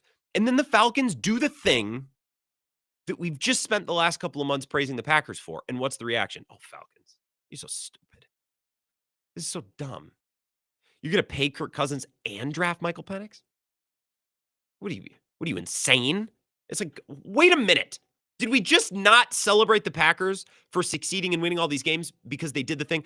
Oh, okay, well, sure, they had Aaron Rodgers, and sure, Jordan Love was like closer to the 30th pick than the third. Michael Penix, I think, was the 8th selection. And Jordan Love was younger, and Michael Penix is older. Okay, but if the quarterback works, none of that stuff matters. If you get your franchise quarterback, the age doesn't really matter all that much. The money you're paying to Kirk Cousins doesn't really matter all that much. The slot in which you selected the quarterback doesn't really matter all that much. All of the small details pale in comparison to the final result. And we have yet to see what Michael Penix looks like. But I liked the Penix pick because I don't think it's fair to praise the Packers for what they do, only to turn around and slam the Falcons for doing something similar. Not identical, similar, but still, seems unfair to me. The selfish reason why I like the Penix pick is because as a Packers fan, it allows me to just talk down on the rest of the league. Oh, the Falcons are so dumb. Well, trust me, you wouldn't understand. As a Packers fan, I understand. You wouldn't get it, right? You wouldn't know anything about drafting and developing a good quarterback. As a Packers fan, I do. I am smarter. I am above it. Listen to me. I'm better, right? Superiority thing. I think that's fun in sports when we get to do it. And as Bucks fans, we can now do it with the NBA Cup. Us and Lakers fans. And if other fan bases want to poke holes in it, we just say, well, you wouldn't get it. You've never won one. You don't know exactly how much it means. Right? What are they going to say to that? Nothing they can say. I heard Chris Broussard point out something on Fox yesterday. I enjoy First Things First. It's a good show. And he pointed out with Kirk Cousins that Kevin Durant went 500 some odd days between his Achilles tear and eventually coming back. Kirk Cousins, I still don't think since his Achilles injury or his Achilles surgery. Let me look this up. Packers, Vikings, ESPN 2023. When was that game? So the Packers, game one was October 29th, 2023. And that was the game that Kirk Cousins tore his Achilles. Yep. So Kirk Cousins, between tearing his Achilles on October 29th and coming back and playing week one, it's less than a year by a wide margin. It's 10 months, really. It's closer to 10 months. Kevin Durant in the NBA, a player who took a little time to come back, over 500 days. He missed an entire season plus a little bit, right? So I think it's a little unfair to Kirk Cousins to be like, well, he's washed. It's like, well, are we sure? He's less than 12 months removed from an Achilles injury. Now, the Falcons were the team that gave him all the money. So if we're criticizing anyone here, it's the Falcons for giving Kirk the contract. I also think that, it's not my money as a fan. Now, it's a salary cap league. Some money that you pay to Kirk Cousins is going to prevent you from getting other players. But, hey, if you want to go all in to get Kirk Cousins and then also go all in to draft your quarterback of the future, and one of them works, okay. As a fan, it's not my money. You know what I mean? It's just like in baseball when the Brewers are paying however much money for a player who's not performing. I don't care. It's not my money. Right? I want my team to be aggressive. Now, I think this last offseason cycle between Aaron Rodgers and his money with the Jets and Kirk Cousins getting that money from the Falcons, I think teams are going to think long and hard about going and getting a quarterback again like that. Look at a team like the Vikings, a team that's very well run, a team that's not afraid to spend money, but a team that's also very well run, saying, we don't need to spend all that money on Kirk Cousins. We're going to go get Sam Darnold for way less money on a one-year deal. He'll be our bridge guy. And I think that type of decision is going to become a lot more popular with other teams. Like, can we get Baker Mayfield in between teams for a year? Can we get Sam Darnold in between teams for a year? The Patriots did something kind of similar with Jacoby Brissett. I think he's the least of all those 3 quarterbacks, but he'd also been in New England before, so that makes a little bit of sense. I think Kirk Cousins probably gets released at some point because the Falcons gave him a no trade. God knows why. Is he going to turn down your $100 million guaranteed? Nah, no trade or I walk. Like, really? Okay, but they gave him to him. So probably what's going to happen is Kirk Cousins is going to reject every trade they propose. They'll eventually release him, and he will go play for no money on a new team, like Russell Wilson, and he'll probably play well. Because, again, he tore his Achilles 10 months after the Falcons expected him to start playing the next year. So I don't know. I think the Falcons going all in to make sure they had quarterback settled was smart. Maybe they overplayed their hand a little bit with Kirk. I also think if you're going to give him all that money, like you got to be real careful pulling the plug 14 games in. Right? Like I think some of these teams, they just don't have the stomach. I realize they're in a playoff push here, but some of these teams just don't have the stomach. When you say you're going to sit a guy for a year, you got to be prepared to see it through. Otherwise, all of these transactions start to make a whole lot less sense. I want to defend the Falcons, but also like they're going to ultimately end up paying $100-some million to Kirk Cousins to play 14 games. And that's not good business. 608-321-1670. Let's take a call or two. Wisco Sports Show. Who's this? Hello? Hello? Yes. Who's this? Yeah, Sam in Eau Claire. Hey, Sam. What's going on? Not much. How about you? Not too bad. Appreciate the call. What's going on? Can I talk on the radio or what? Am I on the radio We're right on. now? Hey, we're doing it, man. We're doing the thing. We're already on the radio. Okay. As far as Kirk Cousins go, he's a loser. He's always been way too overpaid by Atlanta, and then before that, the Vikings. He always chokes in the clutch. He always throws interception, like at the end of the game and stuff. So I think he's way overrated.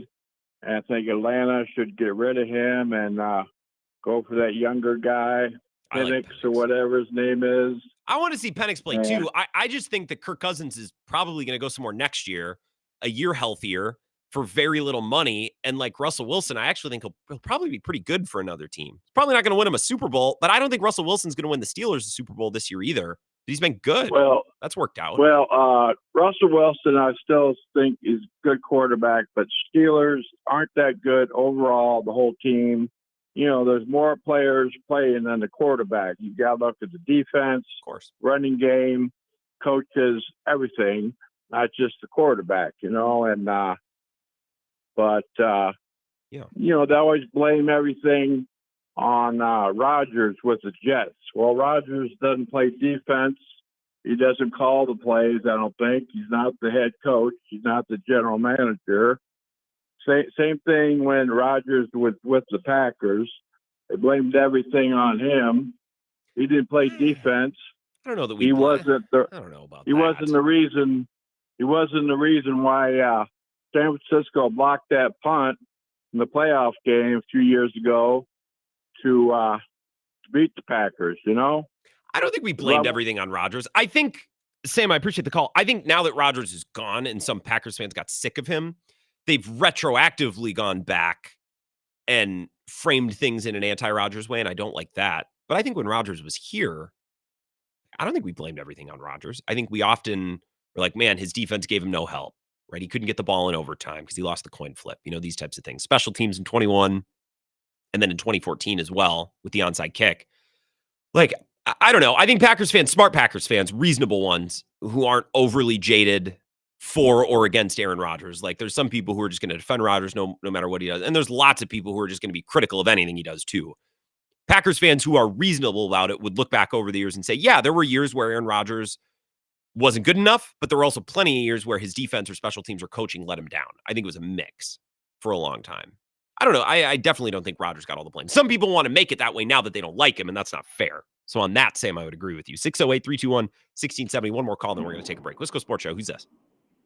Hey, it's a very sober Uncle Packer calling you here from the road. Well, I should hope so if you're out on the road. I was going to say if you're driving. How are the conditions? I'm doing great. You know what? You said something that kind of struck a nerve, though, okay, with me about this quarterback thing because, you know, if the Vikings were smart enough, they'd keep Darnold for a couple years and keep that first-round pick on the bench, let him learn, and it might turn out that this guy is the real deal. And then we're going to have to suffer through a Viking dynasty, which would be cruel. A dynasty? So I'm hoping it doesn't happen. Look, well, I think, Uncle Packer, to your point, I mean, shoot, they're 12-2. If the Vikings go 15-2 or 14-3 and win a playoff game or two, man, you better be really sure about JJ McCarthy to let Sam Darnold go. You know what I mean? Like, that's, if you have that kind of season and you win playoff games and you're just going to be like, all right, thank you for your service, we're going to go to the next guy. Like, man, that's really tough. If they'd be smart, they'd keep him, let that guy sit for a couple of years, let that guy learn. Look what happened to Aaron. Look what happened to Jordan. I think that would be smart. Now, Aaron Rodgers was the greatest quarterback in the NFL for 5-6 years. Yeah. He's a weird uncle now, but I loved Aaron Rodgers, and I'll back up. He's the best quarterback Green Bay has ever had. I still kind of love him most of the time. There's some things where I roll my eyes, but yeah. Oh, yeah, me too. And he's a weirdo now, but I loved him then, and I will always back him. He had a chip on his shoulder, and when you knocked it off, he was coming at your throat. And I like that about Aaron Rodgers. And I still would be surprised if he didn't make a comeback and play great for a couple of years. But I don't think it's going to happen. But I think Rodgers. I think Rodgers right now, as he's often been. Uncle Packer, you drive safe. We'll talk again. We'll talk again tomorrow if you're around. I just got to get to a break. I think Rodgers is a little bit of his own worst enemy in that. Well, I want to have Hackett and I want to play a certain type of offense. It's like, but that's probably not the best offense for you at this age. I think Rodgers wants to play next year. I don't think there's any confusion. I think he will be playing. I think he wants to play next year. But now he's doing that same song and dance. It's like, well, I'll take time after the season to decide. I'm still not sure. Aaron, I'm pretty sure you're sure. So just go all in on it. Be like, I'm going to be back next year, and I can't wait to attack this offseason to get my body fully right after getting back into it. And I can't wait. Like, that's how you have to approach it as soon as you're in your 40s. That's how great. It's the only way to do it. There's no way to do it halfway. And I think Rodgers, he's got other interests, which is fine. But he also likes to do the song and dance at the end of the year. It's like, I don't know, I need some time. It's like, but in your 40s, you don't get time. You get 2 weeks, and then you need to attack it, man. And you need to show that your team, that you're all in. And especially if you want the Jets with a new GM and a new coach to be all in on you, like, I think he's a little bit of his own worst enemy. I hope he keeps playing because I think he's got some decent football left in him. I'm not going to pick him to win a Super Bowl or anything. But he's good for the league. It's entertaining. And I would certainly rather watch him quarterbacking the Jets than, I don't know, Cam Ward or whoever they're going to pick and probably screw up because they're the Jets. Let's take a 3-minute break. I'm behind. Mike Clemens still looming after the bottom of the hour, and more of your calls next. This is the Wisco Sports Show with Grant Bills on the Wisconsin Sports Zone Radio Network.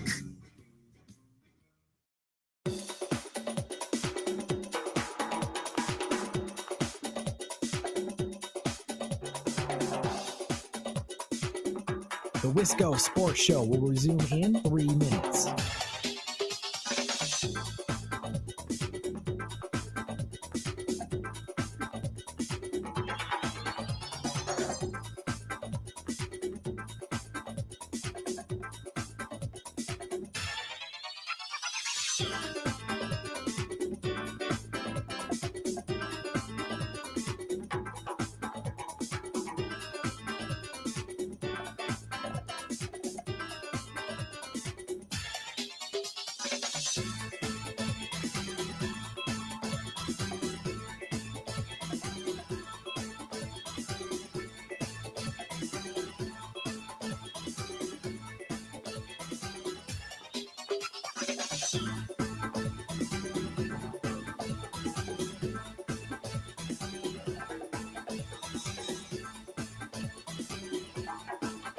The Wisco Sports Show will resume in 2 minutes.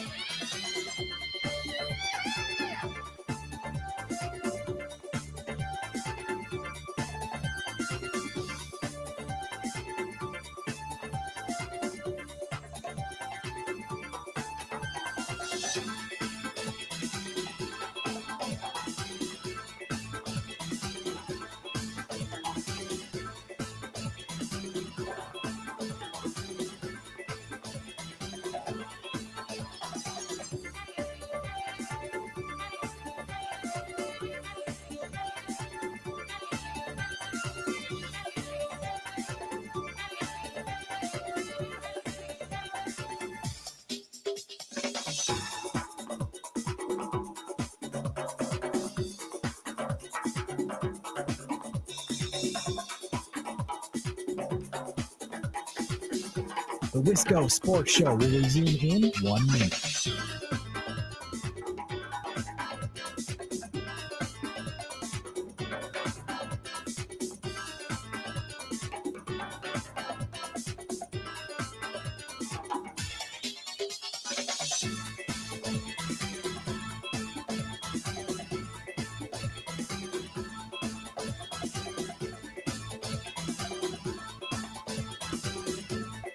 The Wisco Sports Show will resume in 30 seconds.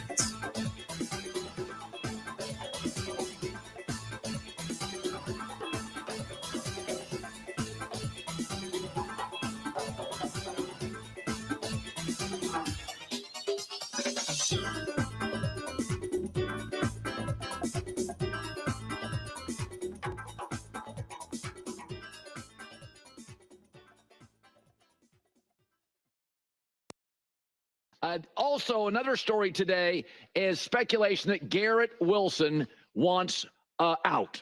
Excellent young receiver. So, and your quarterback's in a dock taking shrooms with a bunch of other lost souls. I know the Green Bay Packers get a lot. You know, we kind of make fun of them. They're a little bit square. They probably all still use flip phones in the front office. But I got to tell you something. They would be laughing their butts off right now if they weren't getting ready for the playoffs, which, you know, the Green Bay Packers do every single year. That's true. It's a funny comment from Colin Cowherd. You know, I don't necessarily know that doing drugs in the jungle means you're a lost soul. I think it means you have a lot of free time and money and an adventurous spirit. I don't necessarily know if it makes you a lost soul. I think that's a little unfair. But a funny bit of commentary, and it gets us back into our segment here. Mike Clemens, I believe, is going to join us in just a little bit. Here's the thing with Mike, and I saw Rick on the live stream commenting. Is Mike coming on at 5:30? So Mike is so good at this, and he's got this down to such a science. The schedule of coming on all the different shows, like he doesn't need to check in. He doesn't it's like, I'll be on at 5:30. It's like, no, it's Thursday. Obviously, I'm going to be there, and I'm going to call when I should call. Like, you don't need to. So I texted him. I think, but today's a little different. Wednesday is normally when they're in the locker room. Today is technically Wednesday, so there's a chance he's in there meeting with players. Normally, I would see those quotes on Twitter. I just haven't been on Twitter today. I'm not going to start now for reasons. I feel like I should keep the reasons to myself now. I'll explain. Maybe I'll explain more tomorrow. I mentioned at the top of the show. I'm avoiding the internet today. 608-321-1670. Wisco Sports Show. Who's this? Hello? Hello? Yeah, it's Sam again. How come you're knocking Rodgers just because he takes mushrooms on his off? I defended Rodgers. You said that we blamed Rodgers for this, that, and the other thing, and I'm like, no, I don't think we blamed Rodgers. I don't blame Rodgers for anything.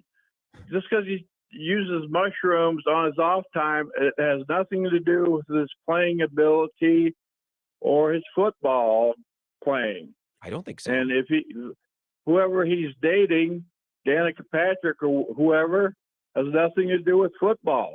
I didn't say that it did. I just defended him. Well, you heard that. People do. You heard that. Well, that's fine. You just heard Colin Cowherd saying, "Oh, he's doing drugs in the jungle with a bunch of lost souls." I'm like, I don't think that makes you a lost soul. I think it means you have free time and money. Does that have anything to do with his football career? I think if I was a general manager paying a ton of money to Rodgers trying to win a Super Bowl, and he disappears for 3 months in the offseason, and I can't really and he doesn't really give me a good line on in the off season when he doesn't have to do anything with football. What's wrong with that? I think to a certain degree, you can do what you want in the offseason. I also think when you're the quarterback and the face of a franchise, I don't think you could just completely disappear for the entire offseason. I don't think you can do that. Yeah, I agree with that. It's kind of weird and everything. Well, at least he admitted he uses mushrooms. And Rodgers was pretty weird, but he was a damn good player. People better realize that and accept that and acknowledge that. Do you like like mushrooms, Sam? You ever done mushrooms? No, just on a pizza. Just not the psychedelic mushrooms. That's fine. That's fine. That's 100% fine. I like mushrooms on a pizza and in food, but not the psychedelic mushrooms. Not the magic ones. That's okay. Sam, I got to get to another caller. I'm not knocking. Hey, Sam, I'm not knocking Rodgers. I think a lot of people do. I think a lot of people are like borderline obsessed.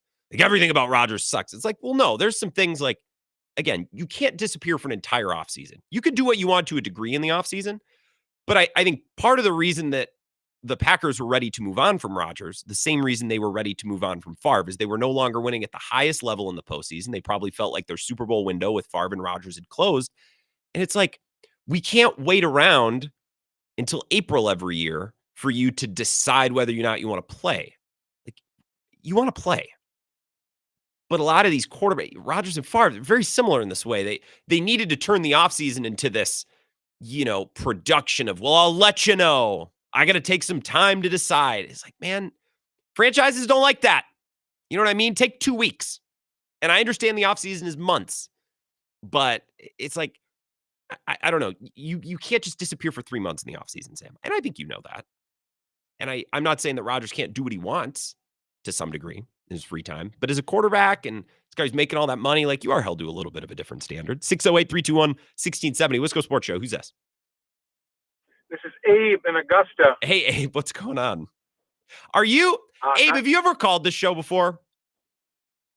Well, I've got a few different aliases. I was gonna say we've had a Fritz and Fall Creek. I love it personally. I love it. I'm just like, this seems a little too perfect. What's going on, Abe?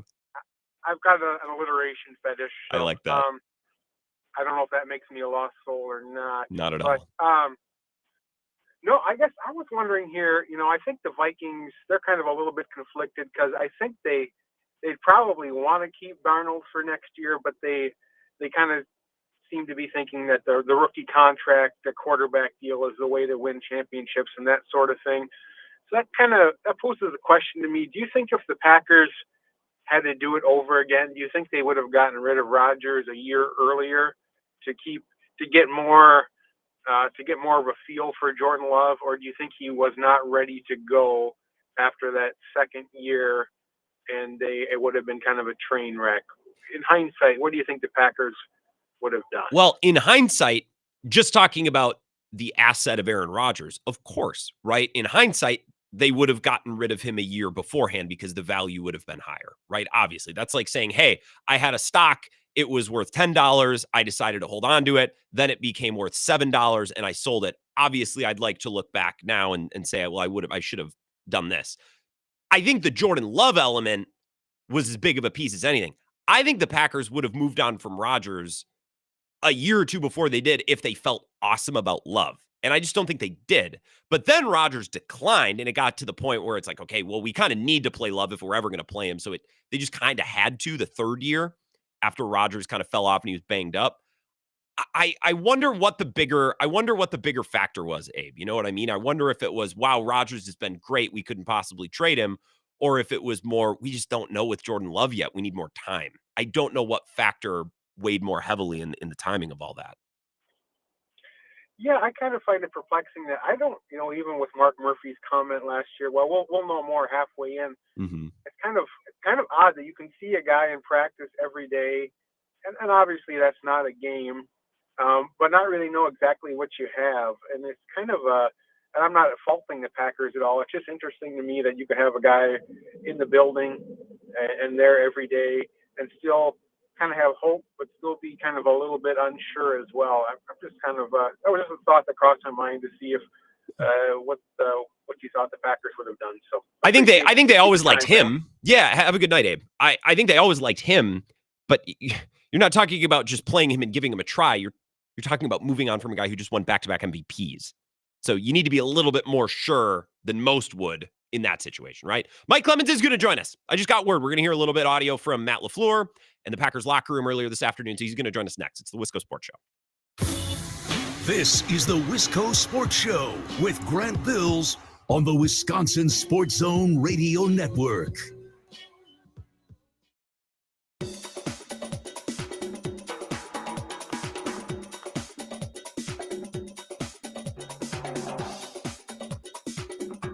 The Wisco Sports Show will resume in 5 minutes.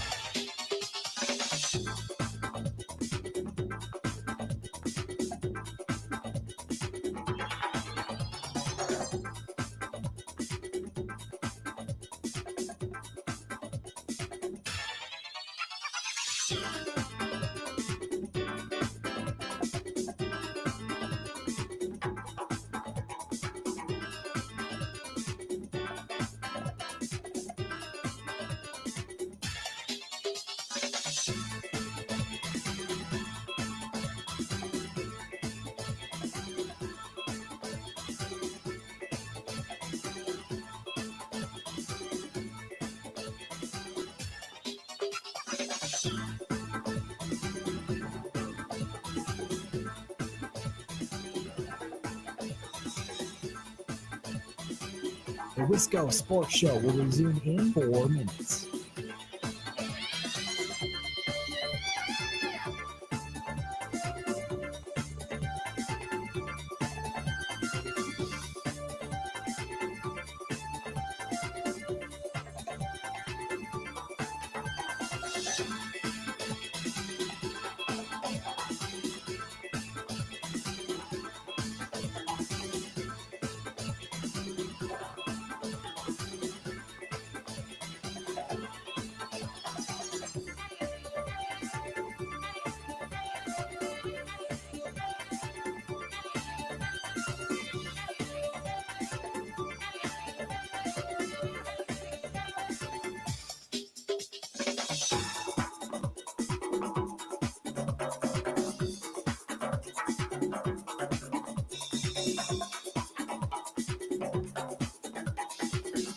The Wisco Sports Show will resume in 3 minutes.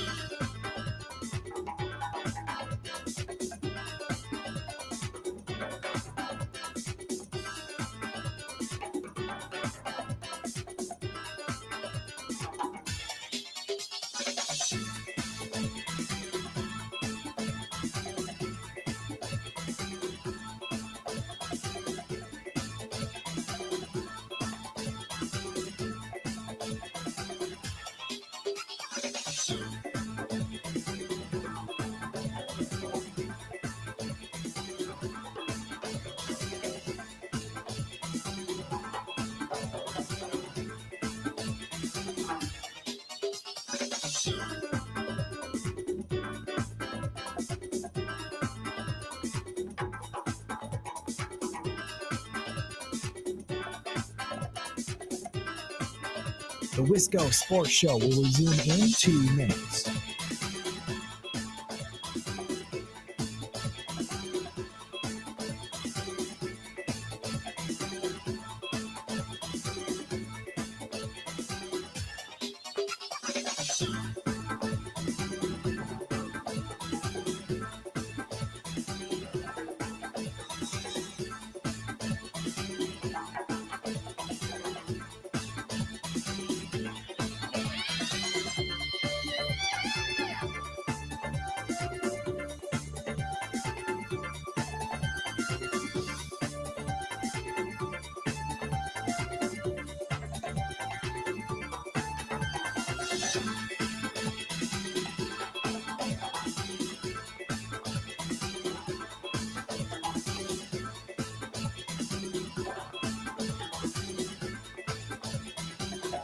The Wisco Sports Show will resume in 1 minute.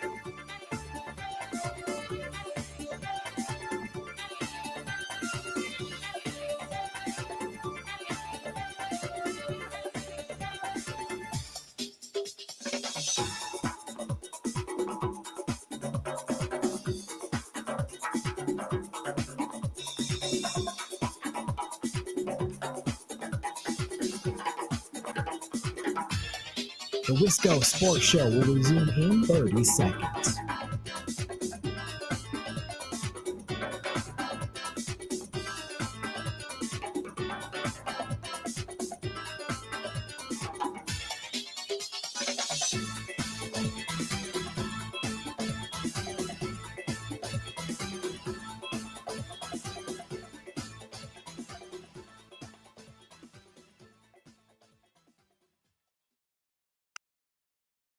I'm not worried about playoffs. Playoffs? Don't talk about it. Playoffs? I'm not worried about playoffs. Not worried about it. I'm worried about us continuing to get better, staying in the moment, focusing on what's right in front of us. And it's by attacking our practices the right way and just building our habits. And it's all about how we improve throughout this process. And whatever happens, happens. Playoffs? I just hope we can win a game.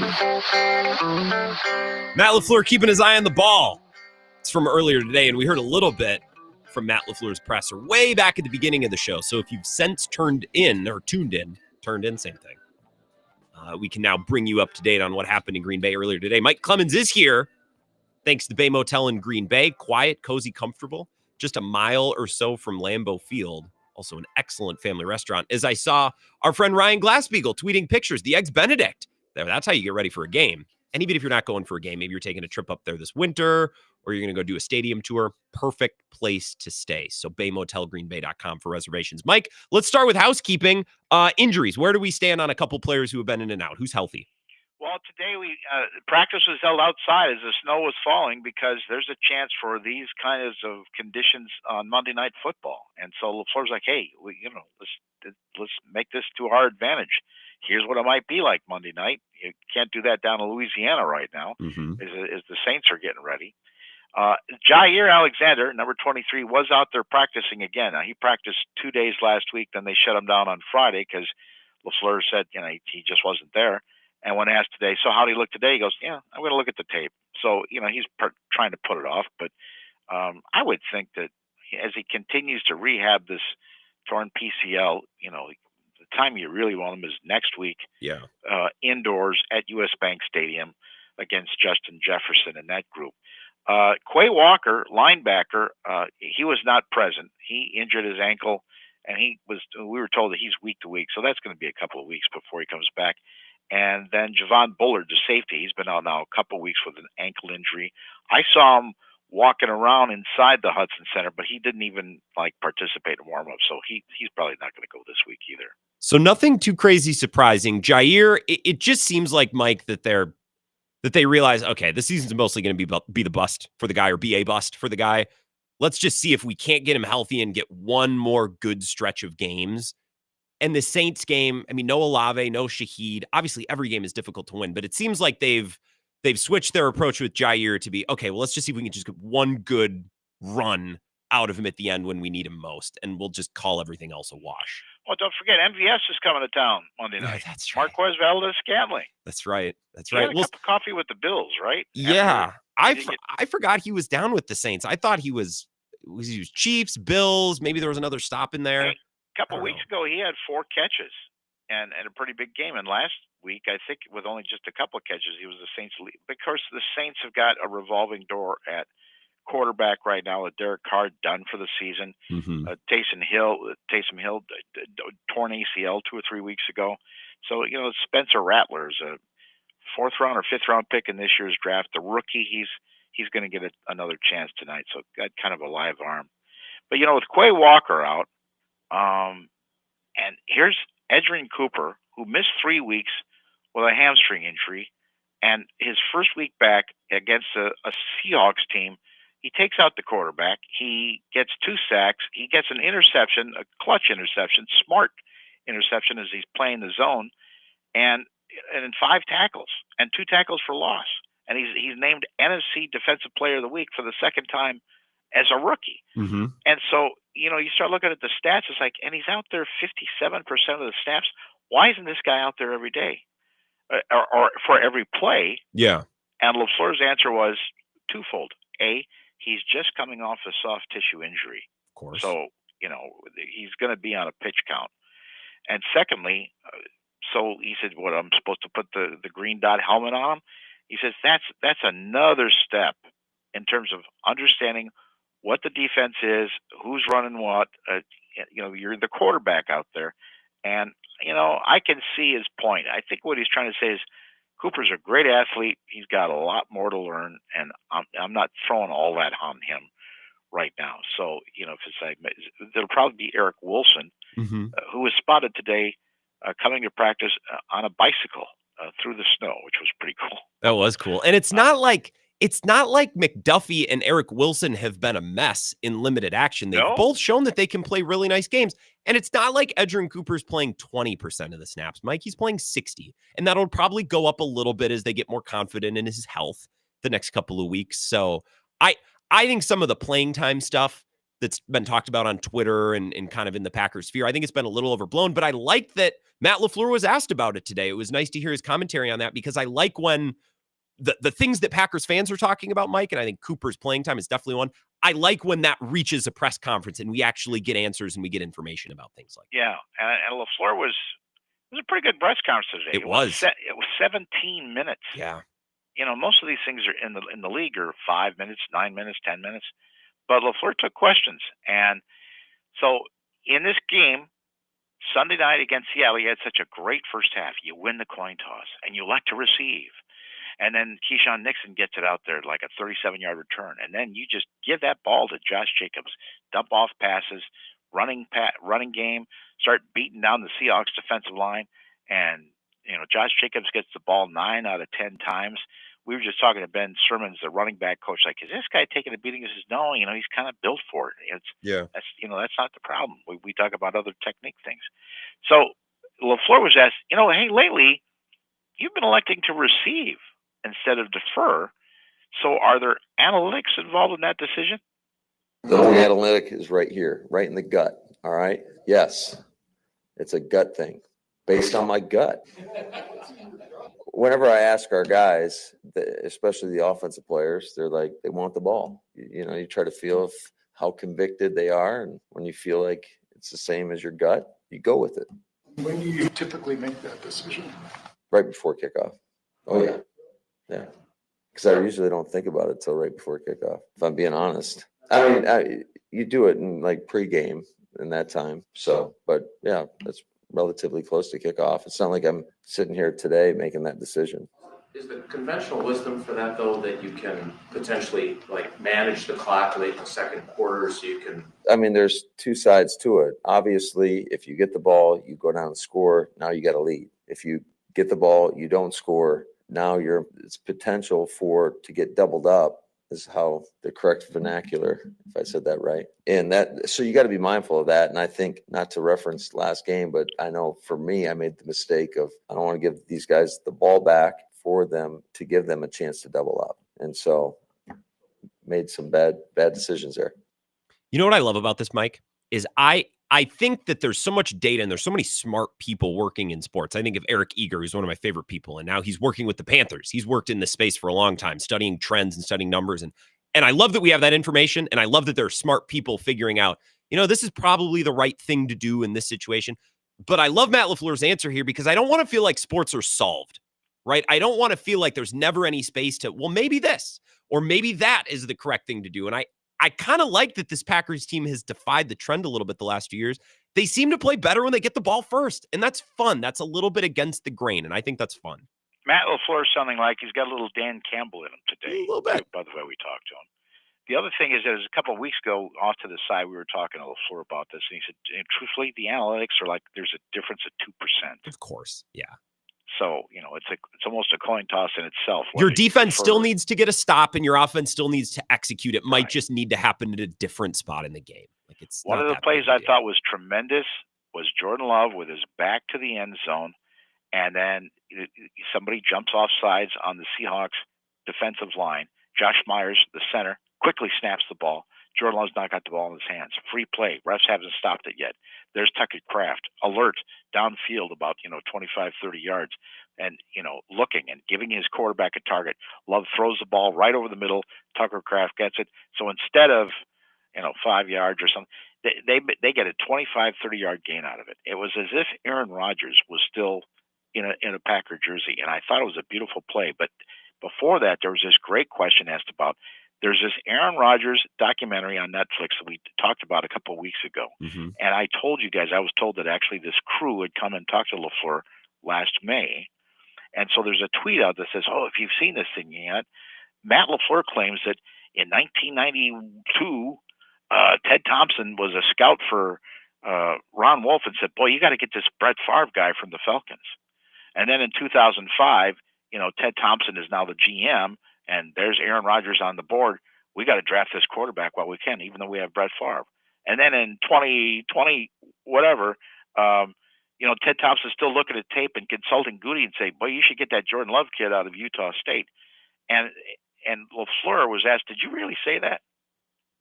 Yeah, I haven't seen that. I don't remember saying that, but apparently I did. I don't know if they cut it up. I think what we were trying to do was draw parallels to Ted drafting Aaron and to Goody drafting Jordan. So I think, but I don't know how it got edited or whatnot.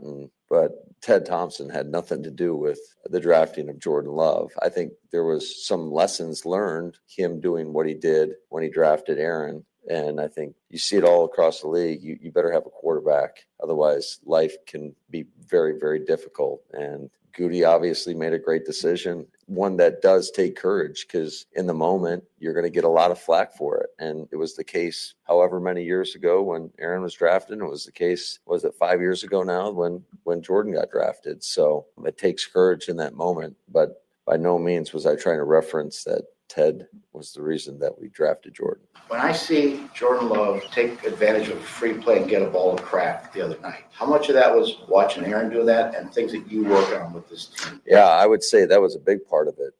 That's something that, as an outsider before I got here, you're always intrigued. And how do these guys get so many free plays? And having learned that, we all kind of learned that from Aaron, and Jordan's taking ownership of that and doing a great job. Number one, with his cadence, and then also when teams sub, sometimes you take advantage of that as well. And we've had multiple situations where we have been able to take advantage of that, and that ultimately comes down to the quarterback. The resemblance is uncanny. We have Mike Clemens here, and we got to hustle. I want to get to these next two sound bites as well. But you also talked to Jordan Love about this, because the free play and the 12-man thing, it's pretty uncanny, Mike. It seems so much like Aaron Rodgers.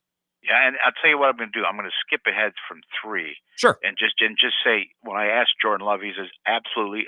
When I got here, this free play thing was an institution with the Packers. It was led by Aaron Rodgers and Tom Clements. And we just, we do that all. And LaFleur, as he just said there, we've sort of learned together as a team about the free play is sort of a Green Bay thing. Cool. So here's this other one. I talked about this play the other night. It's second half. And we're talking about some of the breakdowns in the third quarter of the Packers against the Seahawks, which LaFleur and Love, the other players, admitted. Yeah, we really lost the third quarter there. There's a play where, and you look at the NBC tape, there's Love back about to throw the ball, and Josh Myers, the center, turns to the right, and he double teams Big Cat Williams, the big defensive lineman for the Seahawks, helping out Sean Ryan, and completely ignores this linebacker. The inside linebacker comes charging right up the A gap off of Jenkins' inside shoulder and almost kills Love. And Love flips the ball to Josh Jacobs, the running back, who happens to be over the middle, who gets like a 4-yard gain. I'm like, how could he ignore that linebacker? And so I asked Jordan Love about that play. Don't remember. It was your reaction. Mm-hmm. Don't remember. He doesn't remember. Okay, I asked Matt LaFleur the same thing in the press conference. And a linebacker came shooting right up the middle, and Jordan was able to dump it off to Jacobs. What happened on that play that guy got so free? I'm trying to think. I'm trying to think what exact play it was. Sorry, I've been watching a lot of New Orleans Saints film. But yeah, I just, without seeing the play in front of me, I'd be making some stuff up right now. So I'm not going to do that. Okay. I'll go back and look at it right after this. You can ask me tomorrow. We got about a minute, Mike. So Jordan Love beckons me over to his locker. Uh-huh. I go, yeah. He says, that play? Inside screen. Oh. So it's on purpose. Oh, man. That's just a thing of beauty. You pull in that inside linebacker, and Jacobs comes out of the backfield around the right tackle and turns left, and he's over the middle of it. If there hadn't been one other linebacker that was spying on him and got him from behind, he could have turned that thing up the middle and gone 30 yards. It's just a beautiful thing. Well, I was going to say, that's the type of play. If there's a blown blocking assignment that bad, if Matt LaFleur doesn't want to hang his guy out to dry and he wants to say that he doesn't remember, fine. But there's no way that isn't a play that's gone over in film. You're like, hey, Myers or 70, you know what I mean? Like that's a play that you remember. Interesting. No, I was. This is why you can't. You watch these plays and you say, "What the hell is Josh Myers thinking?" It's an inside screen, boys. It's planned. Well, Beautiful thing. I appreciate you, Mike. We'll have to talk more about this with Bill tomorrow. We'll wrap up the week and preview New Orleans. Thanks for the time. Have a good night. Yeah, I got to run. I got to get this last break in. You have a great night as well, Mike. Drive safe out in the elements. We'll be back 3 minutes, and then we'll turn things over to Thorson and Heilbronn. This is the Wisco Sports Show with Grant Bills on the Wisconsin Sports Zone Radio Network.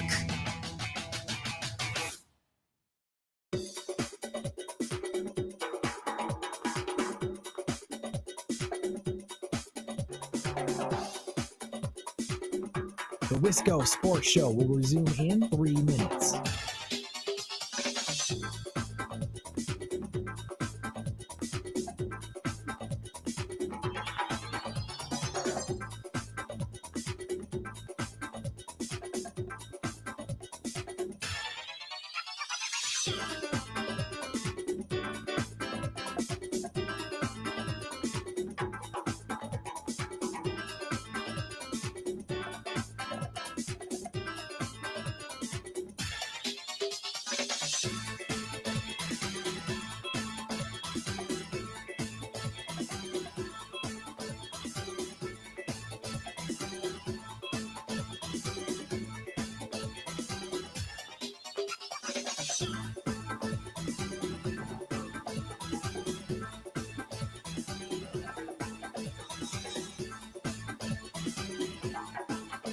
The Wisco Sports Show will resume in 2 minutes.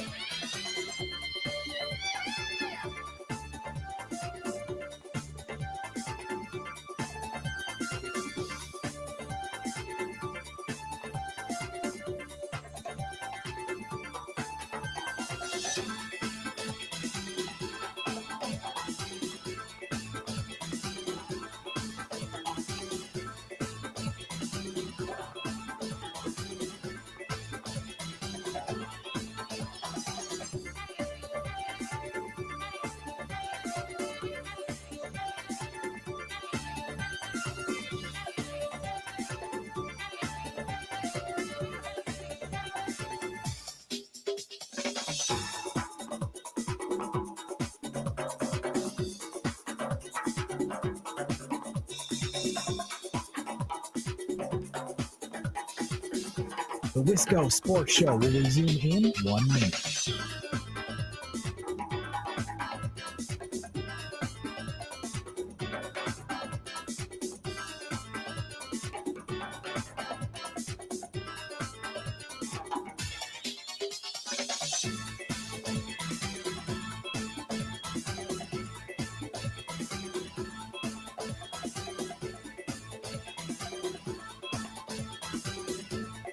The Wisco Sports Show will resume in 30 seconds.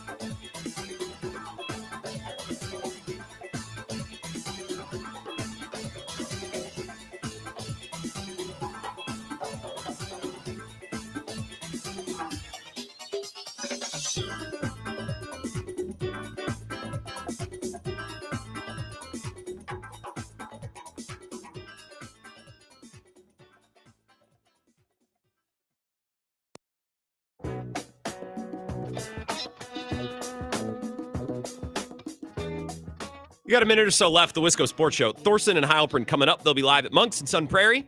So I tell you what, if you're a Madison listener, WOZN, and you're headed home and you're like, this traffic. Well, you know what? Why sit in traffic? Go sit at Monks for an hour. Go take in the show, food and drink specials, watch a little Thursday Night Football. Plus, I think Zach's a little riled up today. Zach came in and I love Zach. Nothing below the belt or anything. He was just pretty riled up about some of my Doug Gottlieb takes. So I hope he brings Zach, I hope he saves some energy for tonight. That's all I'm going to say. A lot of energy this afternoon. I talked to him. And of course, they'll talk about the news of Xavier Lucas transferring and who knows what else. It's always a very fun show. Wish I could be there. Can't wait to listen to my drive home. Thorson and Heilbronn coming up at Monks. I will be back tomorrow at 4. Cannot wait to talk to you then. Never miss a Friday show. When up pops the wife.